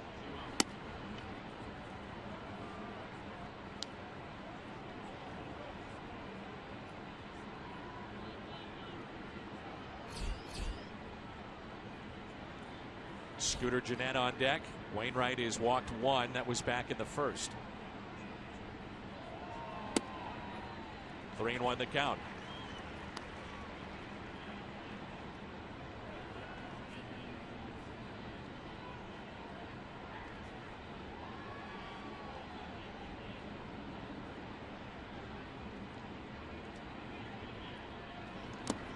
Three and 2 the count. You know, the thought with Segura when he was struggling, and you mentioned his tragedy with his family, but on the field part of it, he was really drifting a bit with his lower half, and he did not have a solid base. And you know, he's a guy that had a tremendous offensive season the year ago, and they think he's going to do that again. But I think he had to fix his base first.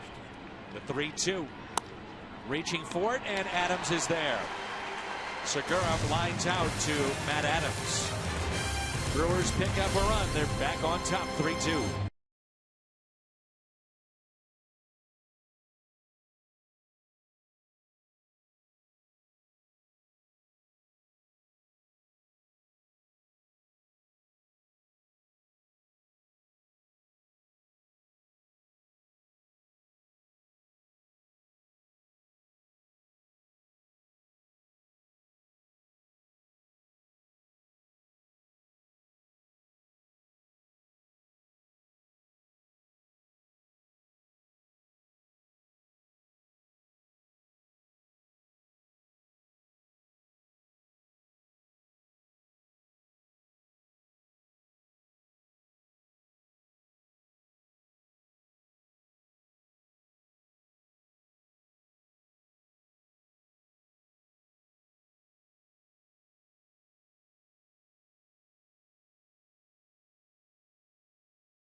Matt Garza is still in this game along with Adam Wainwright.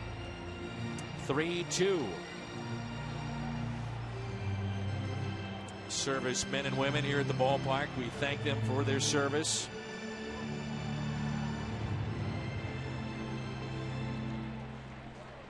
Or military, wherever you may be watching this game, thank you. Here's Colton Wong, the 8th place hitter in the lineup today. 2 walks and a run scored for Wong. Wainwright is at the on-deck circle. And then we'll see Matt Carpenter. The Cardinals have received 5 walks today. They have stranded 8 through 5 innings.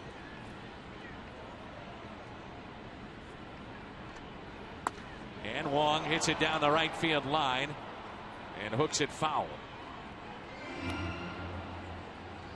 1 ball, 1 strike.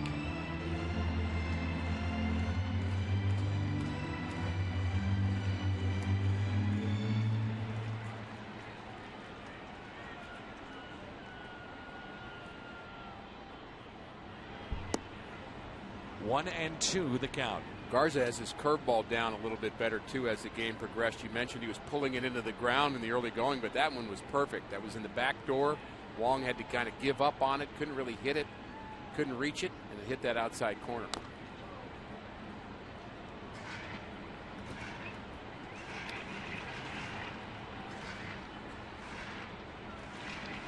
And hitting is such a tough thing, Danny, and when you've got to cover both sides of the plate, it's even that much tougher. No doubt. The 1-2 pitch to Colton Wong. It's sharply to second. His counterpart, Scooter Gennett, makes the play. You know, there are guys, and Jack Clark is one of the ones that I learned it from the most. And Jack used to say, look, I'll give you one side of the plate. I'm not going to give you the other. I'm going to be looking in one spot. Location is so much more difficult for a hitter to overcome when it's in and out, in and out, and in and out than velocity differences even, or break differences. I mean, the location can be, it just makes the plate seem wider to them. 1 out, nobody on for Adam Wainwright.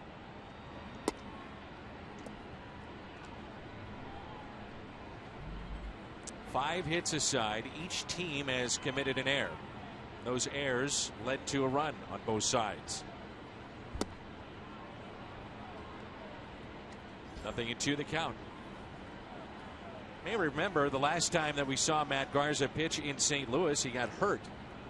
Left with a strained oblique. It was August 3rd of last season.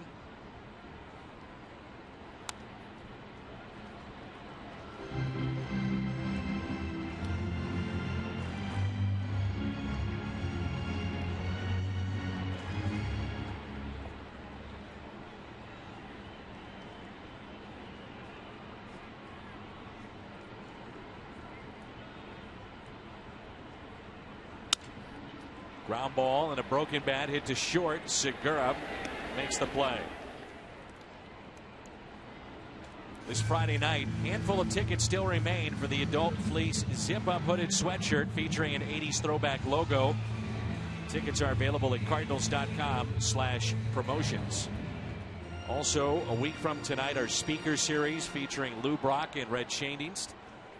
That is nearly sold out at cardinals.com/events. Those are always a lot of fun. Red and Lou next Monday night. Great to see Red here at the ballpark today. Didn't make it to spring training this year. Was a little bit under the weather, but said he feels great now. How about the managerial experience that was at home plate before the game? A lot of wins. A lot of wins. A lot of championships. Postseason games between Whitey Herzog and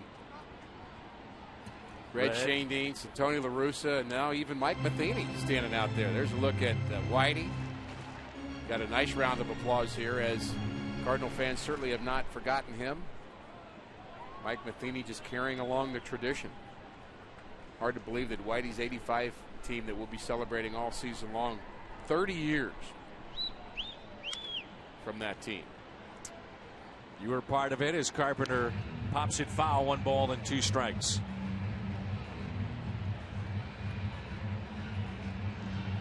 $30 years. Man.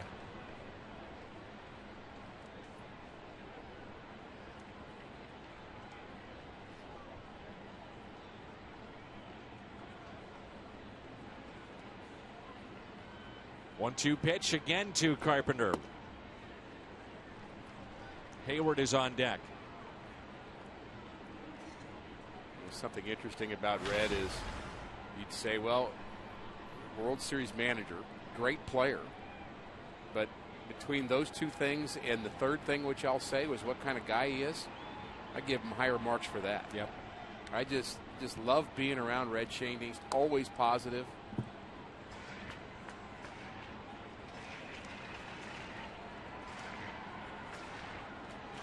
Everybody on Monday walks away with an autograph from Red and Lou, and those two will be on stage for a couple hours, and dinner, and be down on the field.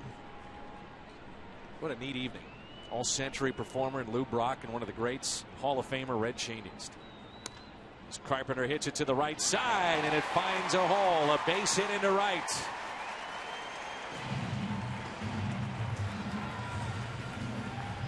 The Chevy pitch tracks. Where was this one?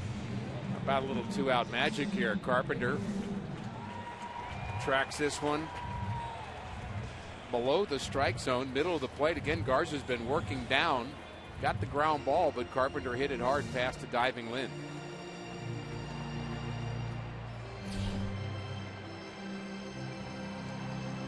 Matt Garza is due up second. This will be Will Smith, the lefty, coming in to replace Matt Garza. So Garza is through. Smith coming on to face Jason Hayward in our Chevy. Called to the pen.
Having their pen, Smith and Neil Kotz.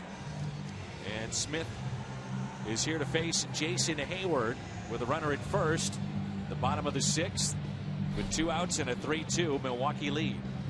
Smith really had 2 different seasons a year ago. He had a season where no one could hit him, and he was just flat out nasty. And then all of a sudden, he went into a tailspin and couldn't get anybody out. Ended up kind of in the middle at 78 appearances for Milwaukee at 3.7 ERA, but his ERA was in the low ones for a long time. And then he just was having bad game after bad game and perhaps got wore out a bit. He has a very good slider.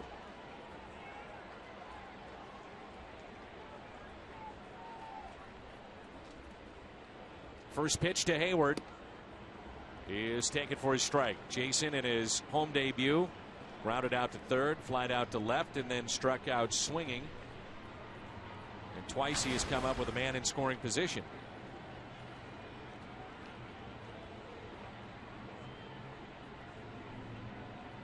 The 0-1 instead of check on the runner at first. That's Carpenter. I think people may be surprised to hear that the slider is actually much harder to throw and takes a lot more kind of physical strength and stamina to be able to throw that pitch well time after time. Even though you're throwing it slower than the fastball, you're imparting that break.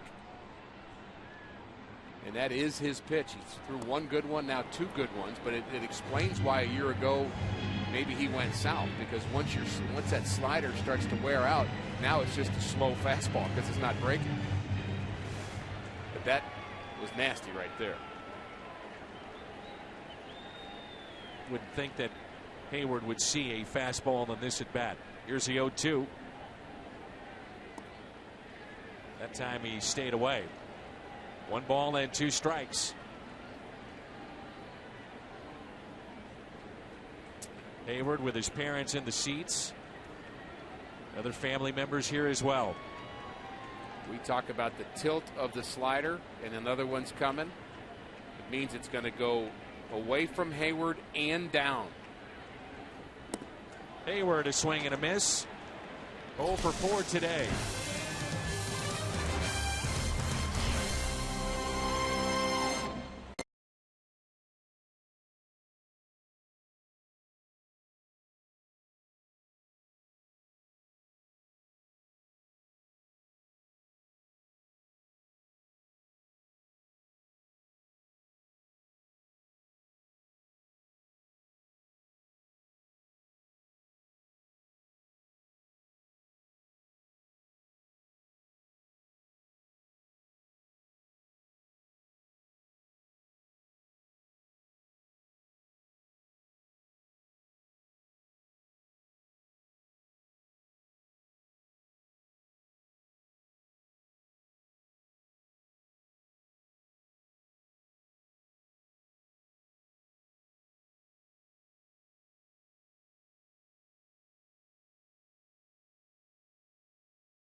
Friday, I believe.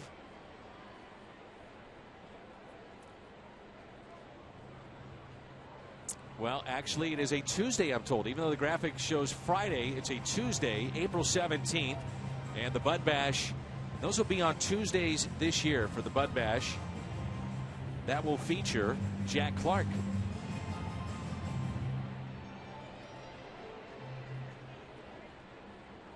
Always good to have Jack back at the ballpark. What a powerful presence he was in a clubhouse, on the field. Here's Scooter Gennett as Adam Wainwright is pitching into the 7th.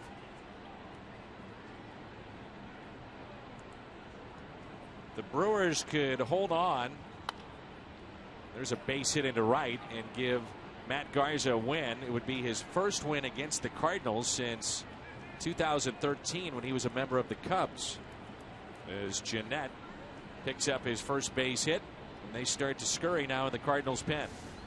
Well, he jumped on this delivery right here from Wainwright. Up in the zone, tried to go up and in. Looked like Gennett was looking for the ball there. Up and in's a good place to attack a left-handed hitter. Typical low ball hitters, they'll get tied up on that pitch up and in, but not that time with Scooter.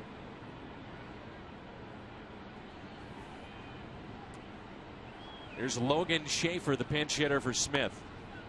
Drops down a bunt and foul.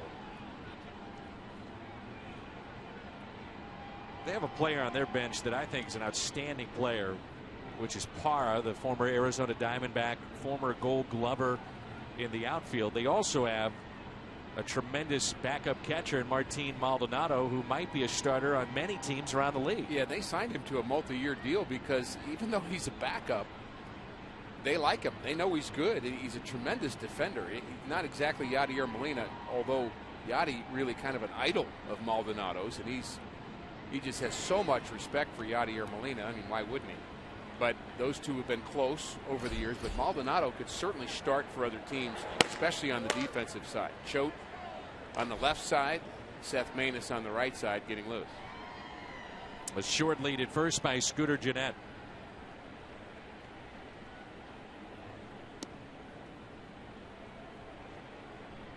One ball, one strike. Cardinals relievers, Dan, every one of them got in the game yesterday in Cincinnati, but other than Carlos Villanueva, they didn't throw a lot of pitches, didn't get a lot of work, most of them a third of an inning or an inning or so. So even though they were all used, I would say they're all fresh for today. Yes. Fresh enough. 7 relievers, gave up 7 hits, 5 walks, but Cardinals came away with the win. Wainwright will get the shore out at first. And advancing on the play, Scooter Gennett to second base.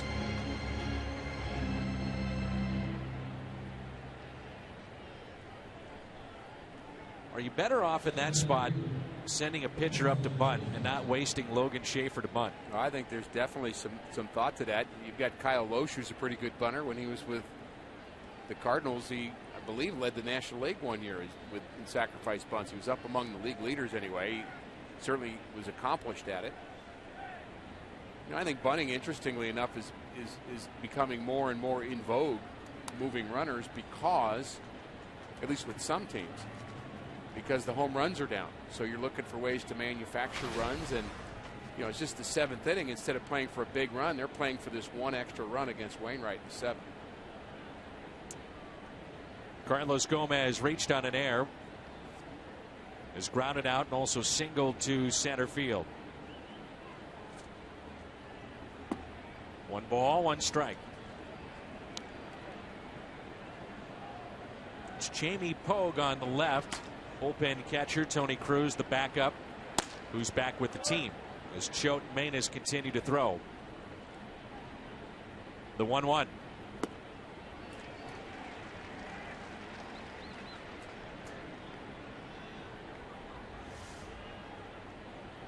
Gomez read fastball on that, and it was a cutter. Gomez, speed and power, he's got it.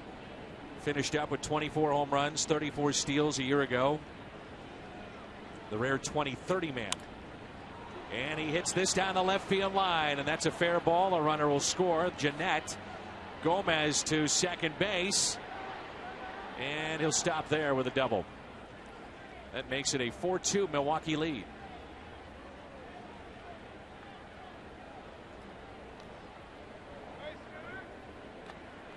Not sure about the location of that pitch, but I didn't think that was a bad breaking ball from Adam Wainwright. Gomez just did the job on it. There's the breaking ball out of the hands. Where is the location? That was up a little bit, about thigh high.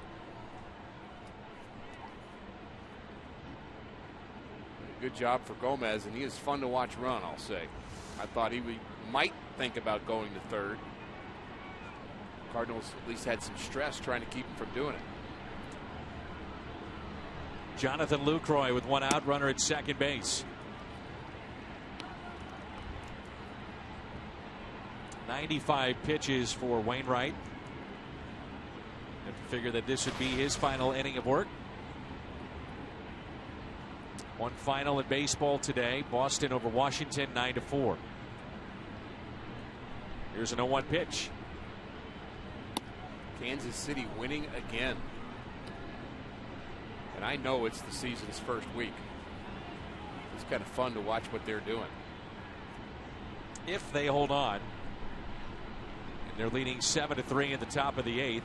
Kansas City goes to 7-0. Detroit is also 6-0.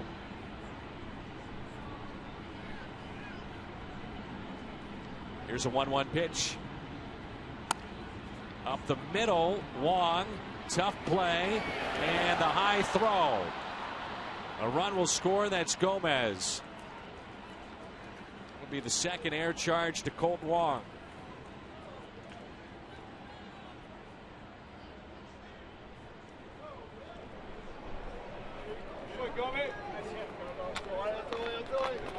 The Cardinals have not been fully sharp defensively today. Really, neither has Milwaukee. More so on the throws than anything else.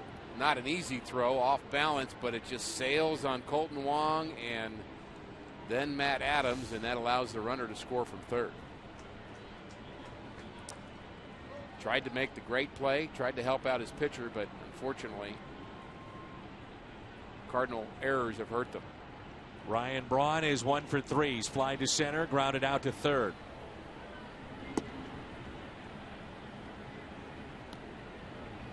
If Choate ready for Lind, who's on deck.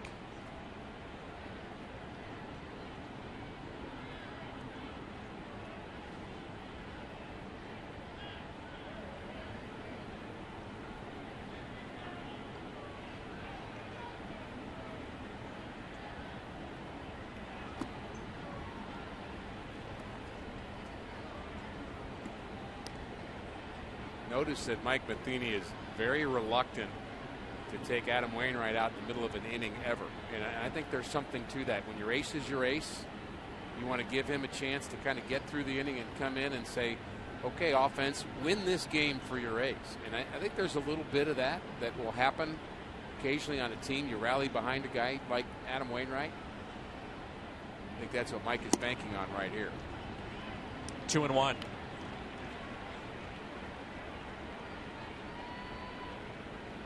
Many times too, he'll stay with him, hoping that offense, if it does come through, then you get that win, you get the team win, you get the individual win.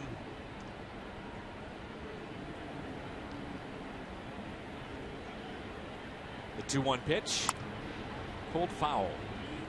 I think Mike would say, and I'd agree with him, that Adams earned that. He's earned the right to kind of finish what he started. Now, he's not going to go 9, but at 101 pitches, not a lot of distress going on with Adam Wainwright. He's just not as sharp as we've seen. 2 balls, 2 strikes. Braun steps out.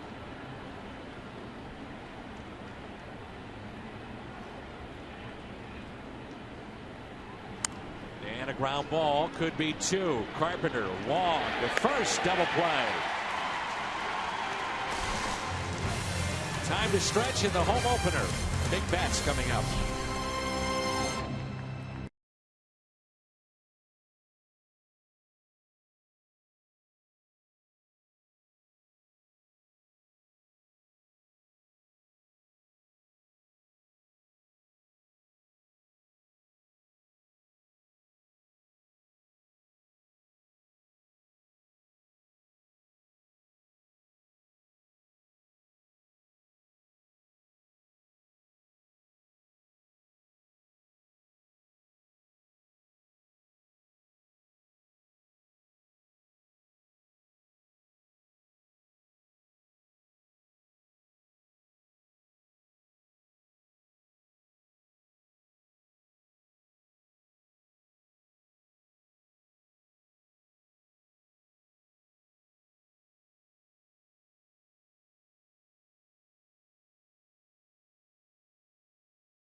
Hits a home run, the Gateway Honda dealers will donate $1,000 to the Make-A-Wish Foundation.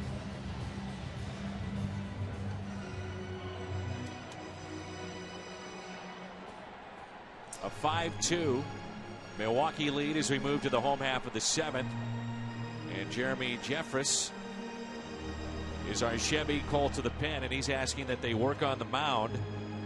Jeffress will get Holliday, Adams, and Peralta. Surprised there's any issues with the mound as we shift to Adam Wainwright and Mike Matheny having a conversation. I'm sure Wainwright's afternoon and evening is over. A little bit of rain here in St. Louis. early today, but you would think the field would have been ready to go. There's something about that hole, however, that Jeffress doesn't like. Sometimes the landing area is just slightly off of the guys before you, and that tends to bother certain pitchers. And kind of a so-so day for Adam Wainwright. Gets through 7 innings, gives up 5 runs and 3 of them earned. 1 walk and 4 strikeouts. So Jeffress continues to throw on the side just to stay loose.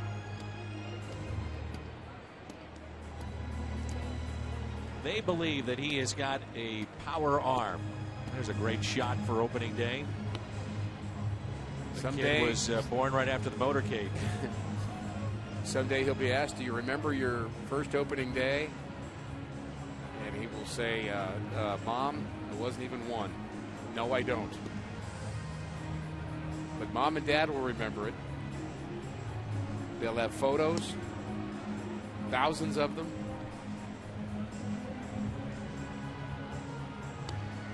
Hey, right there behind Matt Holliday is our friend Dave Peacock, who is heading up the task force to have a new football stadium here in St. Louis. There's Dave on the left. Whether or not you agree that there should be a stadium built, that's up for debate.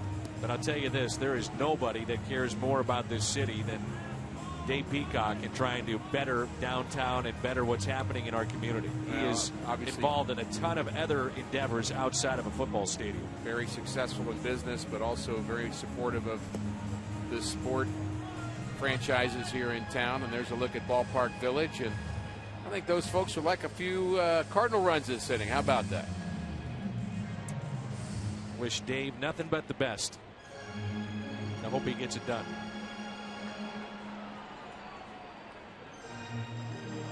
Here's Holliday. He'll lead it off, and his career on home openers with the Cardinals, which began in 2010, numbers are pretty good.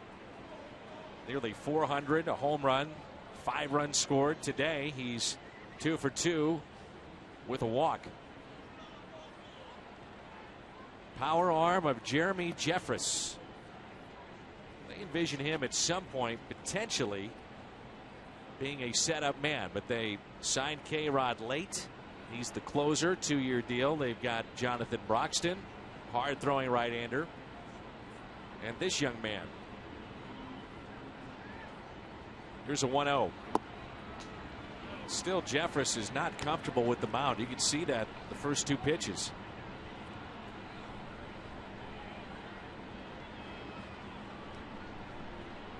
Well, once it gets in your head, I think it's even worse. And a little bouncer up the middle. Segura fires wide. Save! Segura having issues throwing the baseball all afternoon.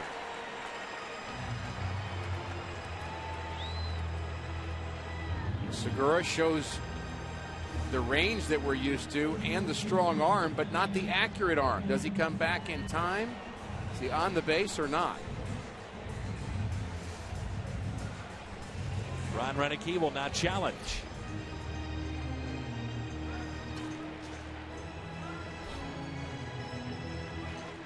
Now you got to make it hurt.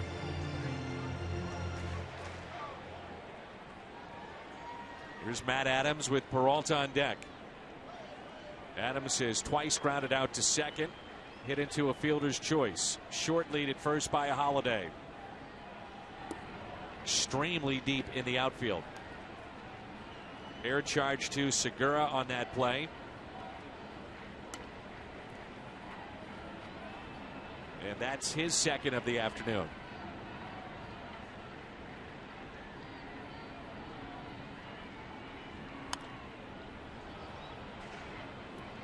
One ball, 1 strike. Matt Garza, 5 2/3, 2 runs. Will Smith came in with 1 on and 2 outs and struck out Jason Hayward to end the 6th.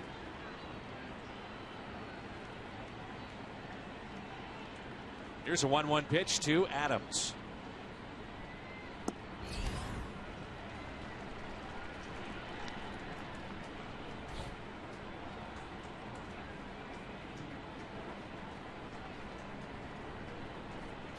look at the Milwaukee Brewers defense.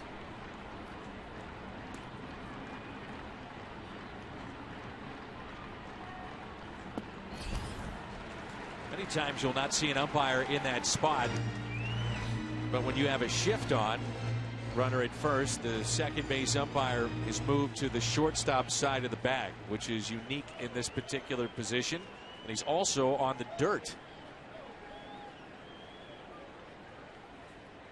He's got a nice leadoff at second. He does.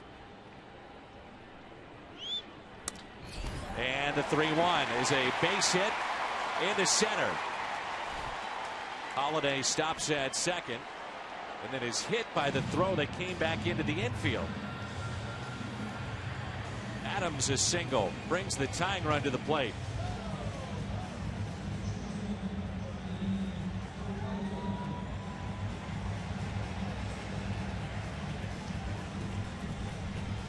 So back-to-back hits. And here's Johnny Peralta.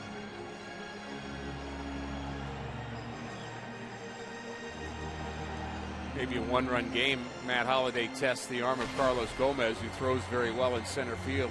Might have been able to go first to third, but you're down by 3 runs. I think he just didn't want to run into an out there.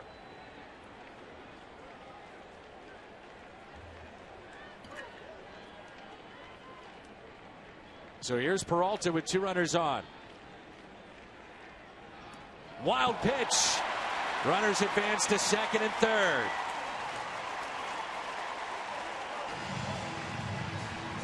Dan, I think there's something about what you said about the mound and him not being comfortable with it. He's been all over the place. You talk about the velocity of Jeffress, but the movement is what's really out of control right now. His fastball's moving like crazy. That was a breaking ball that just took off on him. And Rick Kranitz is the pitching coach for Milwaukee. He's trying to calm him down a bit, get him resettled and focused. So the wild pitch. And our crowd today, 47,875, the largest crowd at Busch Stadium 3, and that also includes many of the good folks like Corey Christinell from Anheuser-Busch.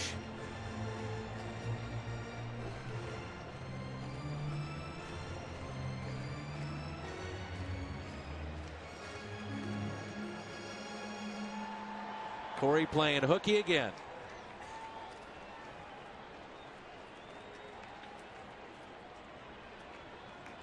Here's a 1-0 pitch to Peralta. Fastball in there for a strike at 96. Largest crowd in Busch Stadium 3 history. That's terrific.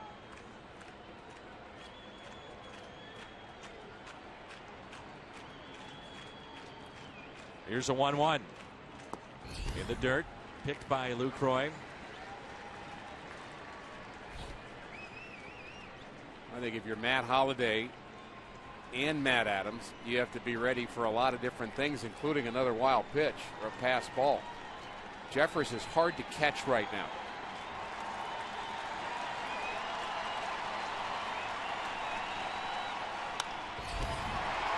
Into right, sinking. Oh, it gets away from him. 1 run is in. Here comes another. The misplay in right. Peralta comes through.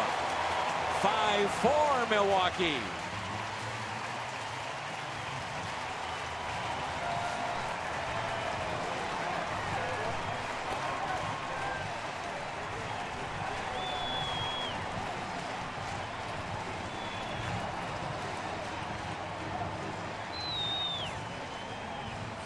Well, that's going to be a hit for sure for Johnny Peralta.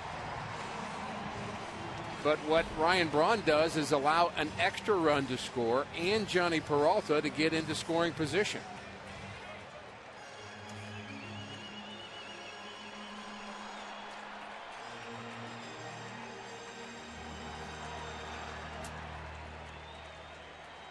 Neil Kotz is now throwing in the pen. Base hit could tie this game up.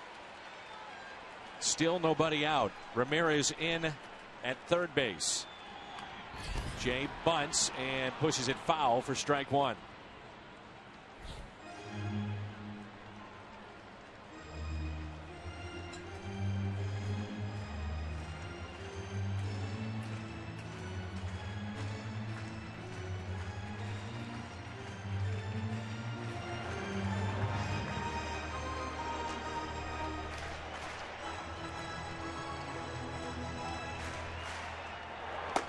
There's Kotz, the lefty, getting loose.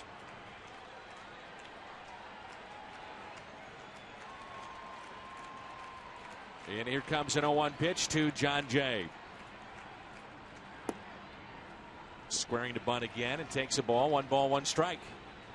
Not sure it matters to many people other than Johnny Peralta and Ryan Braun, but in my mind that's maybe a single and an error, but it looks like there's no error put on the board yet, so I guess at this point that being ruled a double, right, for Johnny Peralta and 2 RBIs.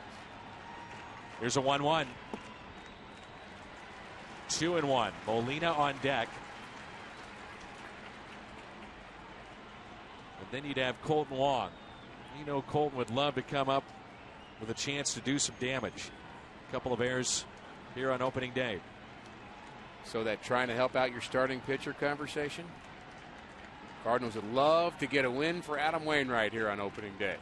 The 2-1. 2-2.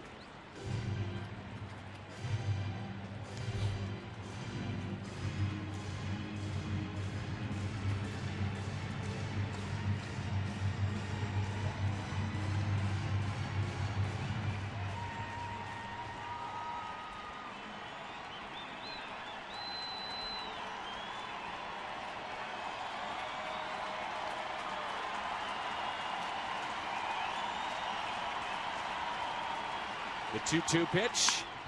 Slap the other way, slicing towards the line, and the catch is made by Chris Davis. At least you want to see Peralta at third. Well, John Jay was trying to do it by bunting, and then Jeffress throwing him a pitch away, and he just had no ability and no opportunity to kind of pull that ball, which you would have rather done. So now Molina's going to have to drive him in. Or Wong behind him.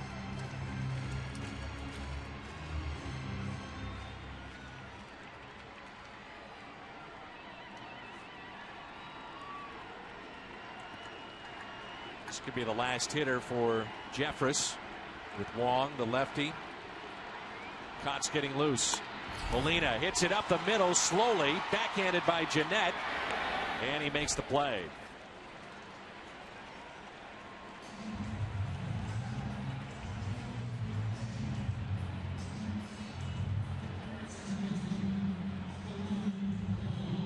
Does he go to his bullpen as LUCROY will visit, maybe to give Kotz a few more throws in the bullpen, let him get loose. So you got the possibility of, with all the lefties that the Cardinals have, here's the problem if you're Ron Renneke. I've got 2 left-handed relievers. And 2 more innings to go. I've got 2 more innings to go. Do I waste my lefty specialist on Colton Wong in certainly an important situation, but is there a more important one down the road with Hayward at the plate, or Adams at the plate, or Carpenter at the plate? He may intentionally walk. He is. He's going to intentionally walk him here, and Randall Grichuk will be the hitter. Whoa. I'm not sure I like this move. From a Brewers perspective, you're putting another runner on base, a go-ahead runner on base, and you're basically playing the righty-lefty thing to the point where you're going to be okay with Jeffress facing Randall Grichuk. This will be the 6th walk the Cardinals have received in this game. So runners at the corners, and here's Randall Grichuk.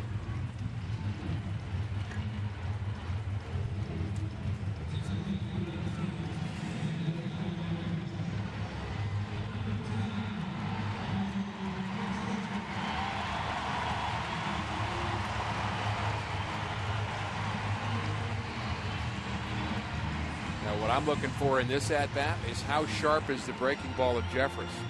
I think they're going to try to throw breaking balls to Grichuk to get him to chase.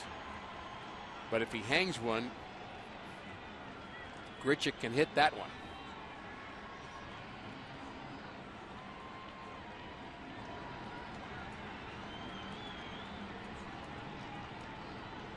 Two outs, 2 on. First pitch to Grichuk. Little chopper. Jeffress steps, throws, makes the play. So the Cardinals strand 2. They pick up 2. 5-4 as we head to the 8th.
Wouldn't that be something for Kansas City? May 5th, the Cubs. And once again, Tuesdays throughout the season, the Bud Bash. And the next one will feature former slugger Jack Clark.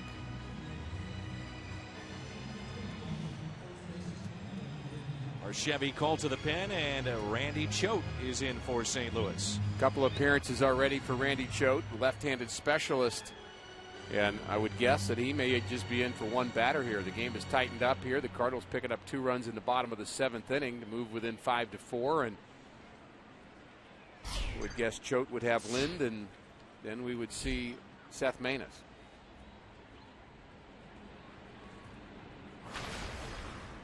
Adam Wainwright, 7 innings, 5 runs, 6 hits, 4 strikeouts, 1 walk, no home runs allowed.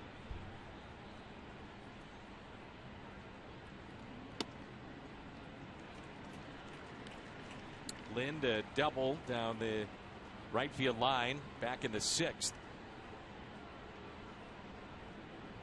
Some of the great promotional dates coming up here at the ballpark. I know you'll be involved with a special one. You run the FCA of St. Louis, and we've got a theme night coming up on May 1st with the St. Louis FCA celebrating their 50th anniversary, and they're going to do that here at Busch Stadium on May 1st. Adam Wainwright will be speaking to thousands of people. Will be coming here to celebrate the birthday of FCA, 50 years of service, and get a Wainwright t-shirt, FCA t-shirt, Cardinal themed t-shirt. And if you want more information about that, you go to cardinals.com/theme. That's May 1st, the Cards and Pirates and FCA night.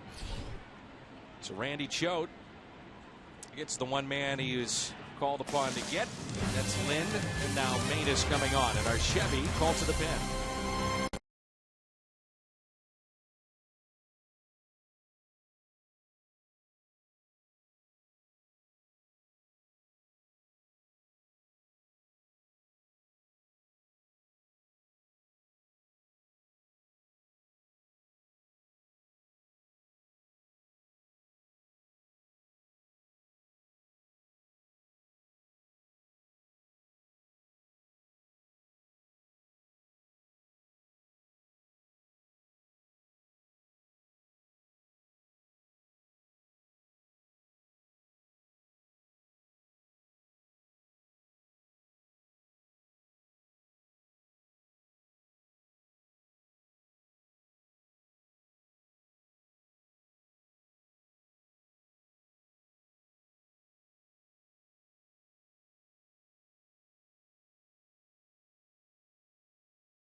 A pitch arsenal for Seth.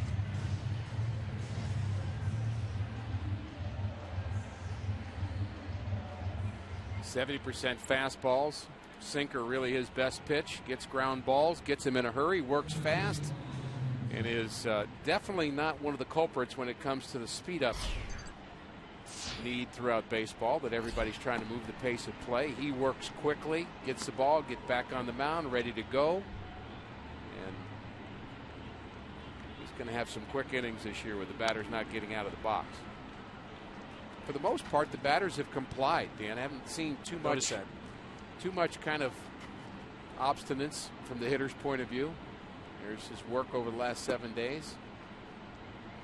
Again, the hitter on a foul ball can leave the box.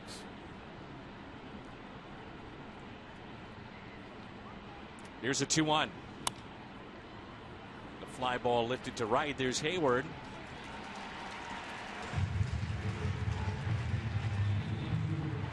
2 outs, and it brings in Chris Davis. He's a low ball pitcher and a low ball hitter, looking even lower, and somehow manages to hit that ball in the air. And I can't believe I have witnessed an 0 for 4 day for Aramis Ramirez. Don't believe I've ever seen that. Not against St. Louis. No.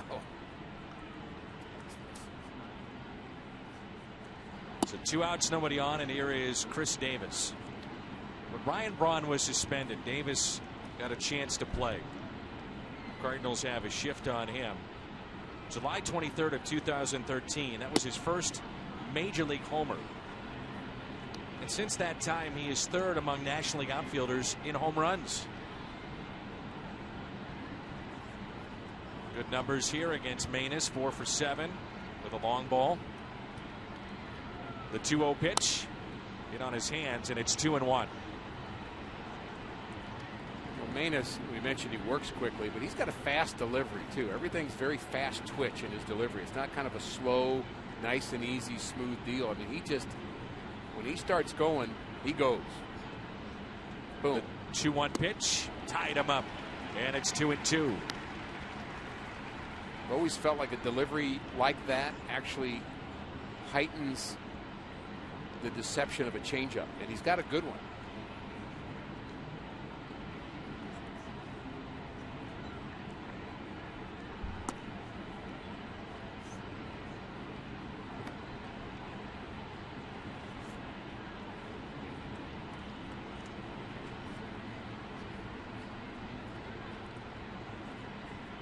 Three-two pitch to Davis.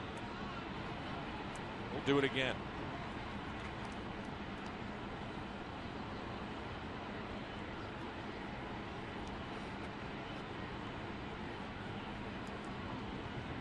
Seth Maness, a former pitcher of the year in the organization. Starter, now a reliever in the big leagues. 3-2, got him, a low strike, and it goes Maness' way.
Is brought to you by Bud Light. It reminds fans to stay in the game and drink responsibly.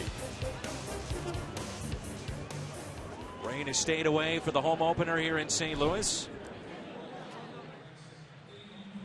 And it's a 5-4 Milwaukee lead as Jonathan Broxton, hard throwing right-hander, former closer with the Dodgers, was with Cincinnati, and Milwaukee picked him up the tail end of last season.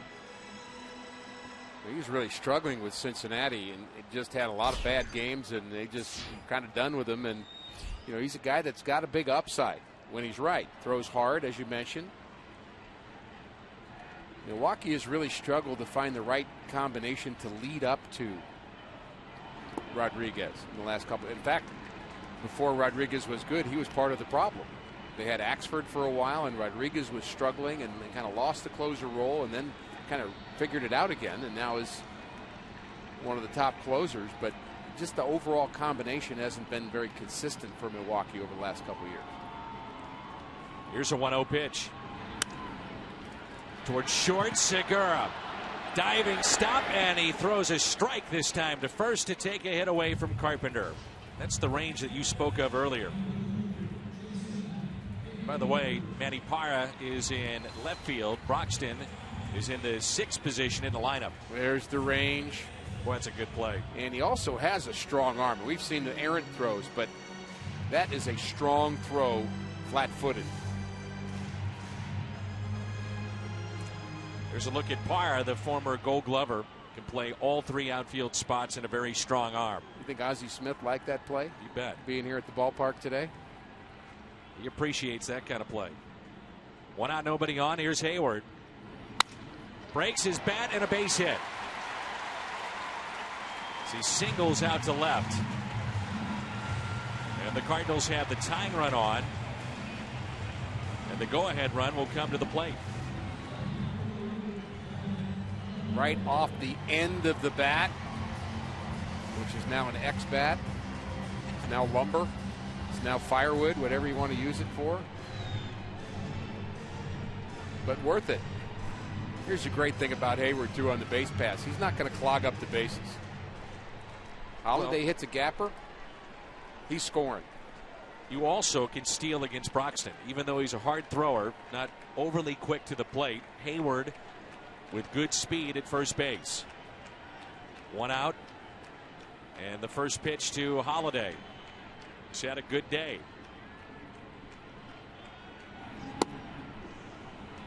He has walked, single to right, single to center, and single to right again and scored a run. It's about as deep and left that you could play for Parra.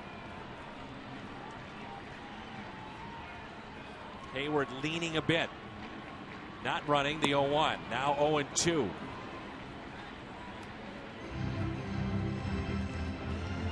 Look at Jonathan Broxton. The lower half is what stands out. I mean, this guy's legs are tree trunks. Oh, yeah. That is one big dude out there. Certainly a power pitcher. Yes.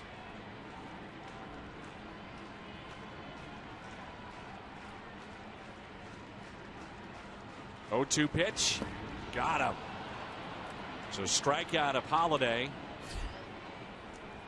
Here's your question mark that we talked about before. The question mark being, all right, do I put Neil Kotz in for Wong? That's one question mark. Do I save him for Hayward? There's another one. Do I use him here against Adams? One of the reasons I'm a proponent, if you're going to have 13 pitchers on your team, I just think there's more balance when you have 3 left-handers. I mean, when in doubt. Now, they've got to be good ones. There was a time a couple years ago, the Brewers had 0 left-handers in their bullpen. Remember that? Oh, yeah. So forget the matchup thing. We just, they said, look, these are our 7 best relievers.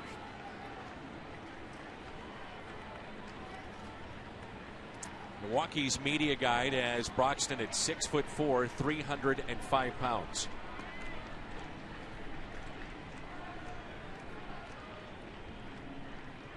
The 0-1 pitch. Adams slicing it out to left. Parra coming on, and he's there.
Top of the ninth rolls in along with Rick Horton, Dan McLaughlin, Jim Hayes with us as well.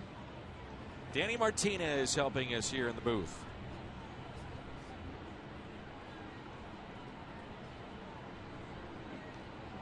There's Kelly Chase getting ready for hockey on Thursday.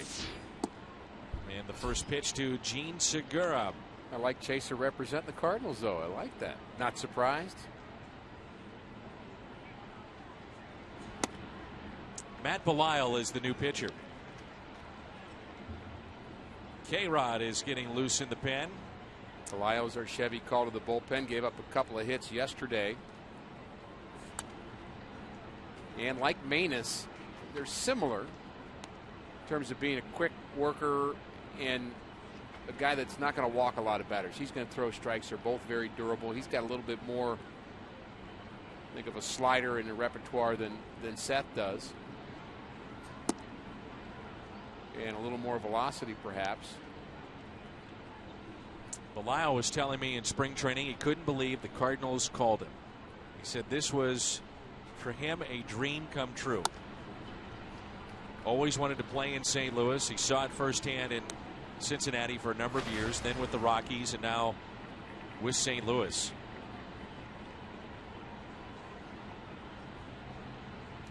Two balls and two strikes.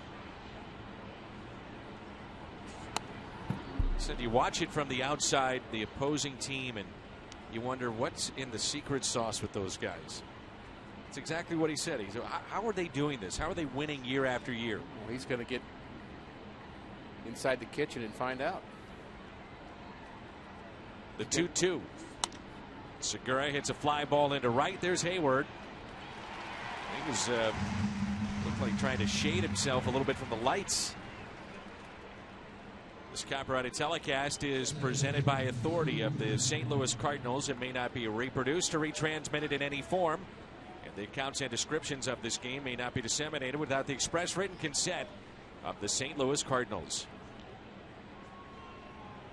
Just past 6 o'clock. The lights can be a factor this time of night, early in the season especially. There's Scooter Gennett. So 47,875 want to be at game one here at home, and hopefully a season that will produce another one of those banners that we just saw over the scoreboard. Such an important part of this Cardinal tradition is also winning teams. The secret sauce you mentioned. Some would call it the Cardinal way. But there's a commitment to trying to put the best product they can out on the field, and it's tough. The competition's getting harder in baseball. The way the rules are, the way the economics are of the game. Strikeout for Belisle.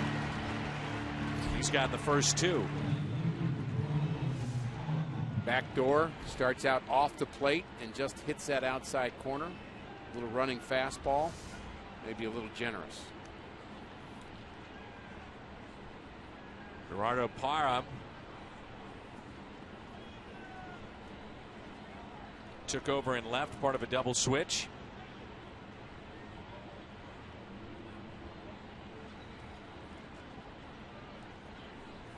He owns 2 Gold Gloves. Good player. As Wong bobbles it and recovers in time. We head to the bottom of the ninth. 5-4 Milwaukee.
And this play by Segura. What a play it was to his left to rob Matt Carpenter.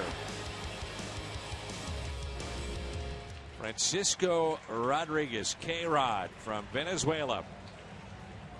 His pitch for the Angels, the Mets, the Orioles, and Milwaukee. He holds the major league record for saves in a single season with 62. He did that back in 2008. Five-time All-Star. Really had to rejuvenate his career. We kind of thought his days were numbered. Pitching with the Mets, I believe, and was just kind of all over the place and lost. And the next thing you know, he's found a home in Milwaukee. They gave up on him once, but they've gotten him back, and now he's their guy. And he can be nasty with that slider, facing Peralta, Jay, and Molina here in the bottom of the ninth.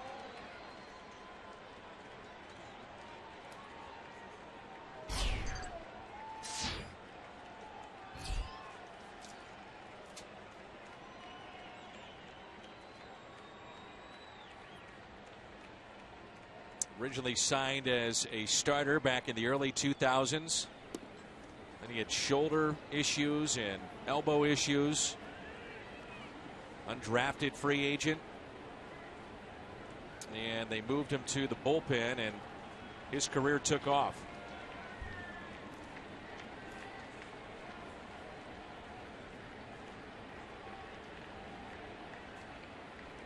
Here's an 0-1 pitch to Johnny Peralta.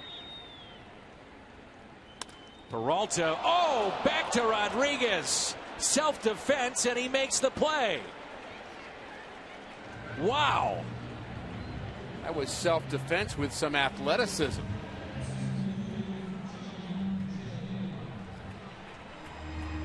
I mean, there was some reaction to it, but there was some awareness too. Man. I mean, he reached his glove back to get that, and he had very little time. Boom, boom. That's it to make that play.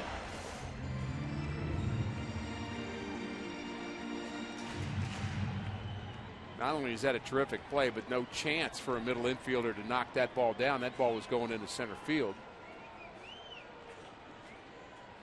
Cardinals needing a base runner. There's Jay, who singled back in the fifth. Well, their problem today, Dan, Cardinals have out-hit Milwaukee.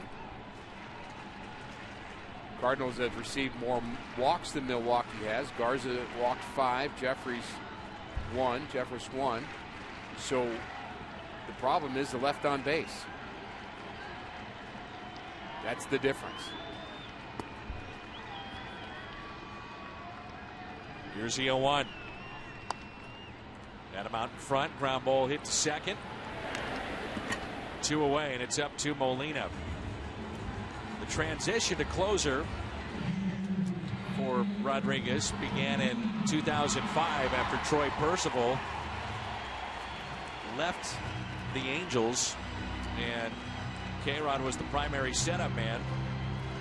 And he was so good as a setup man the year before, he was an all-star. Then he became the closer, and his career took off.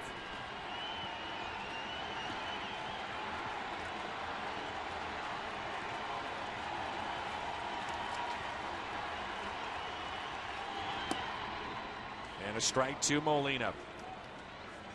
0 for 3 with a walk.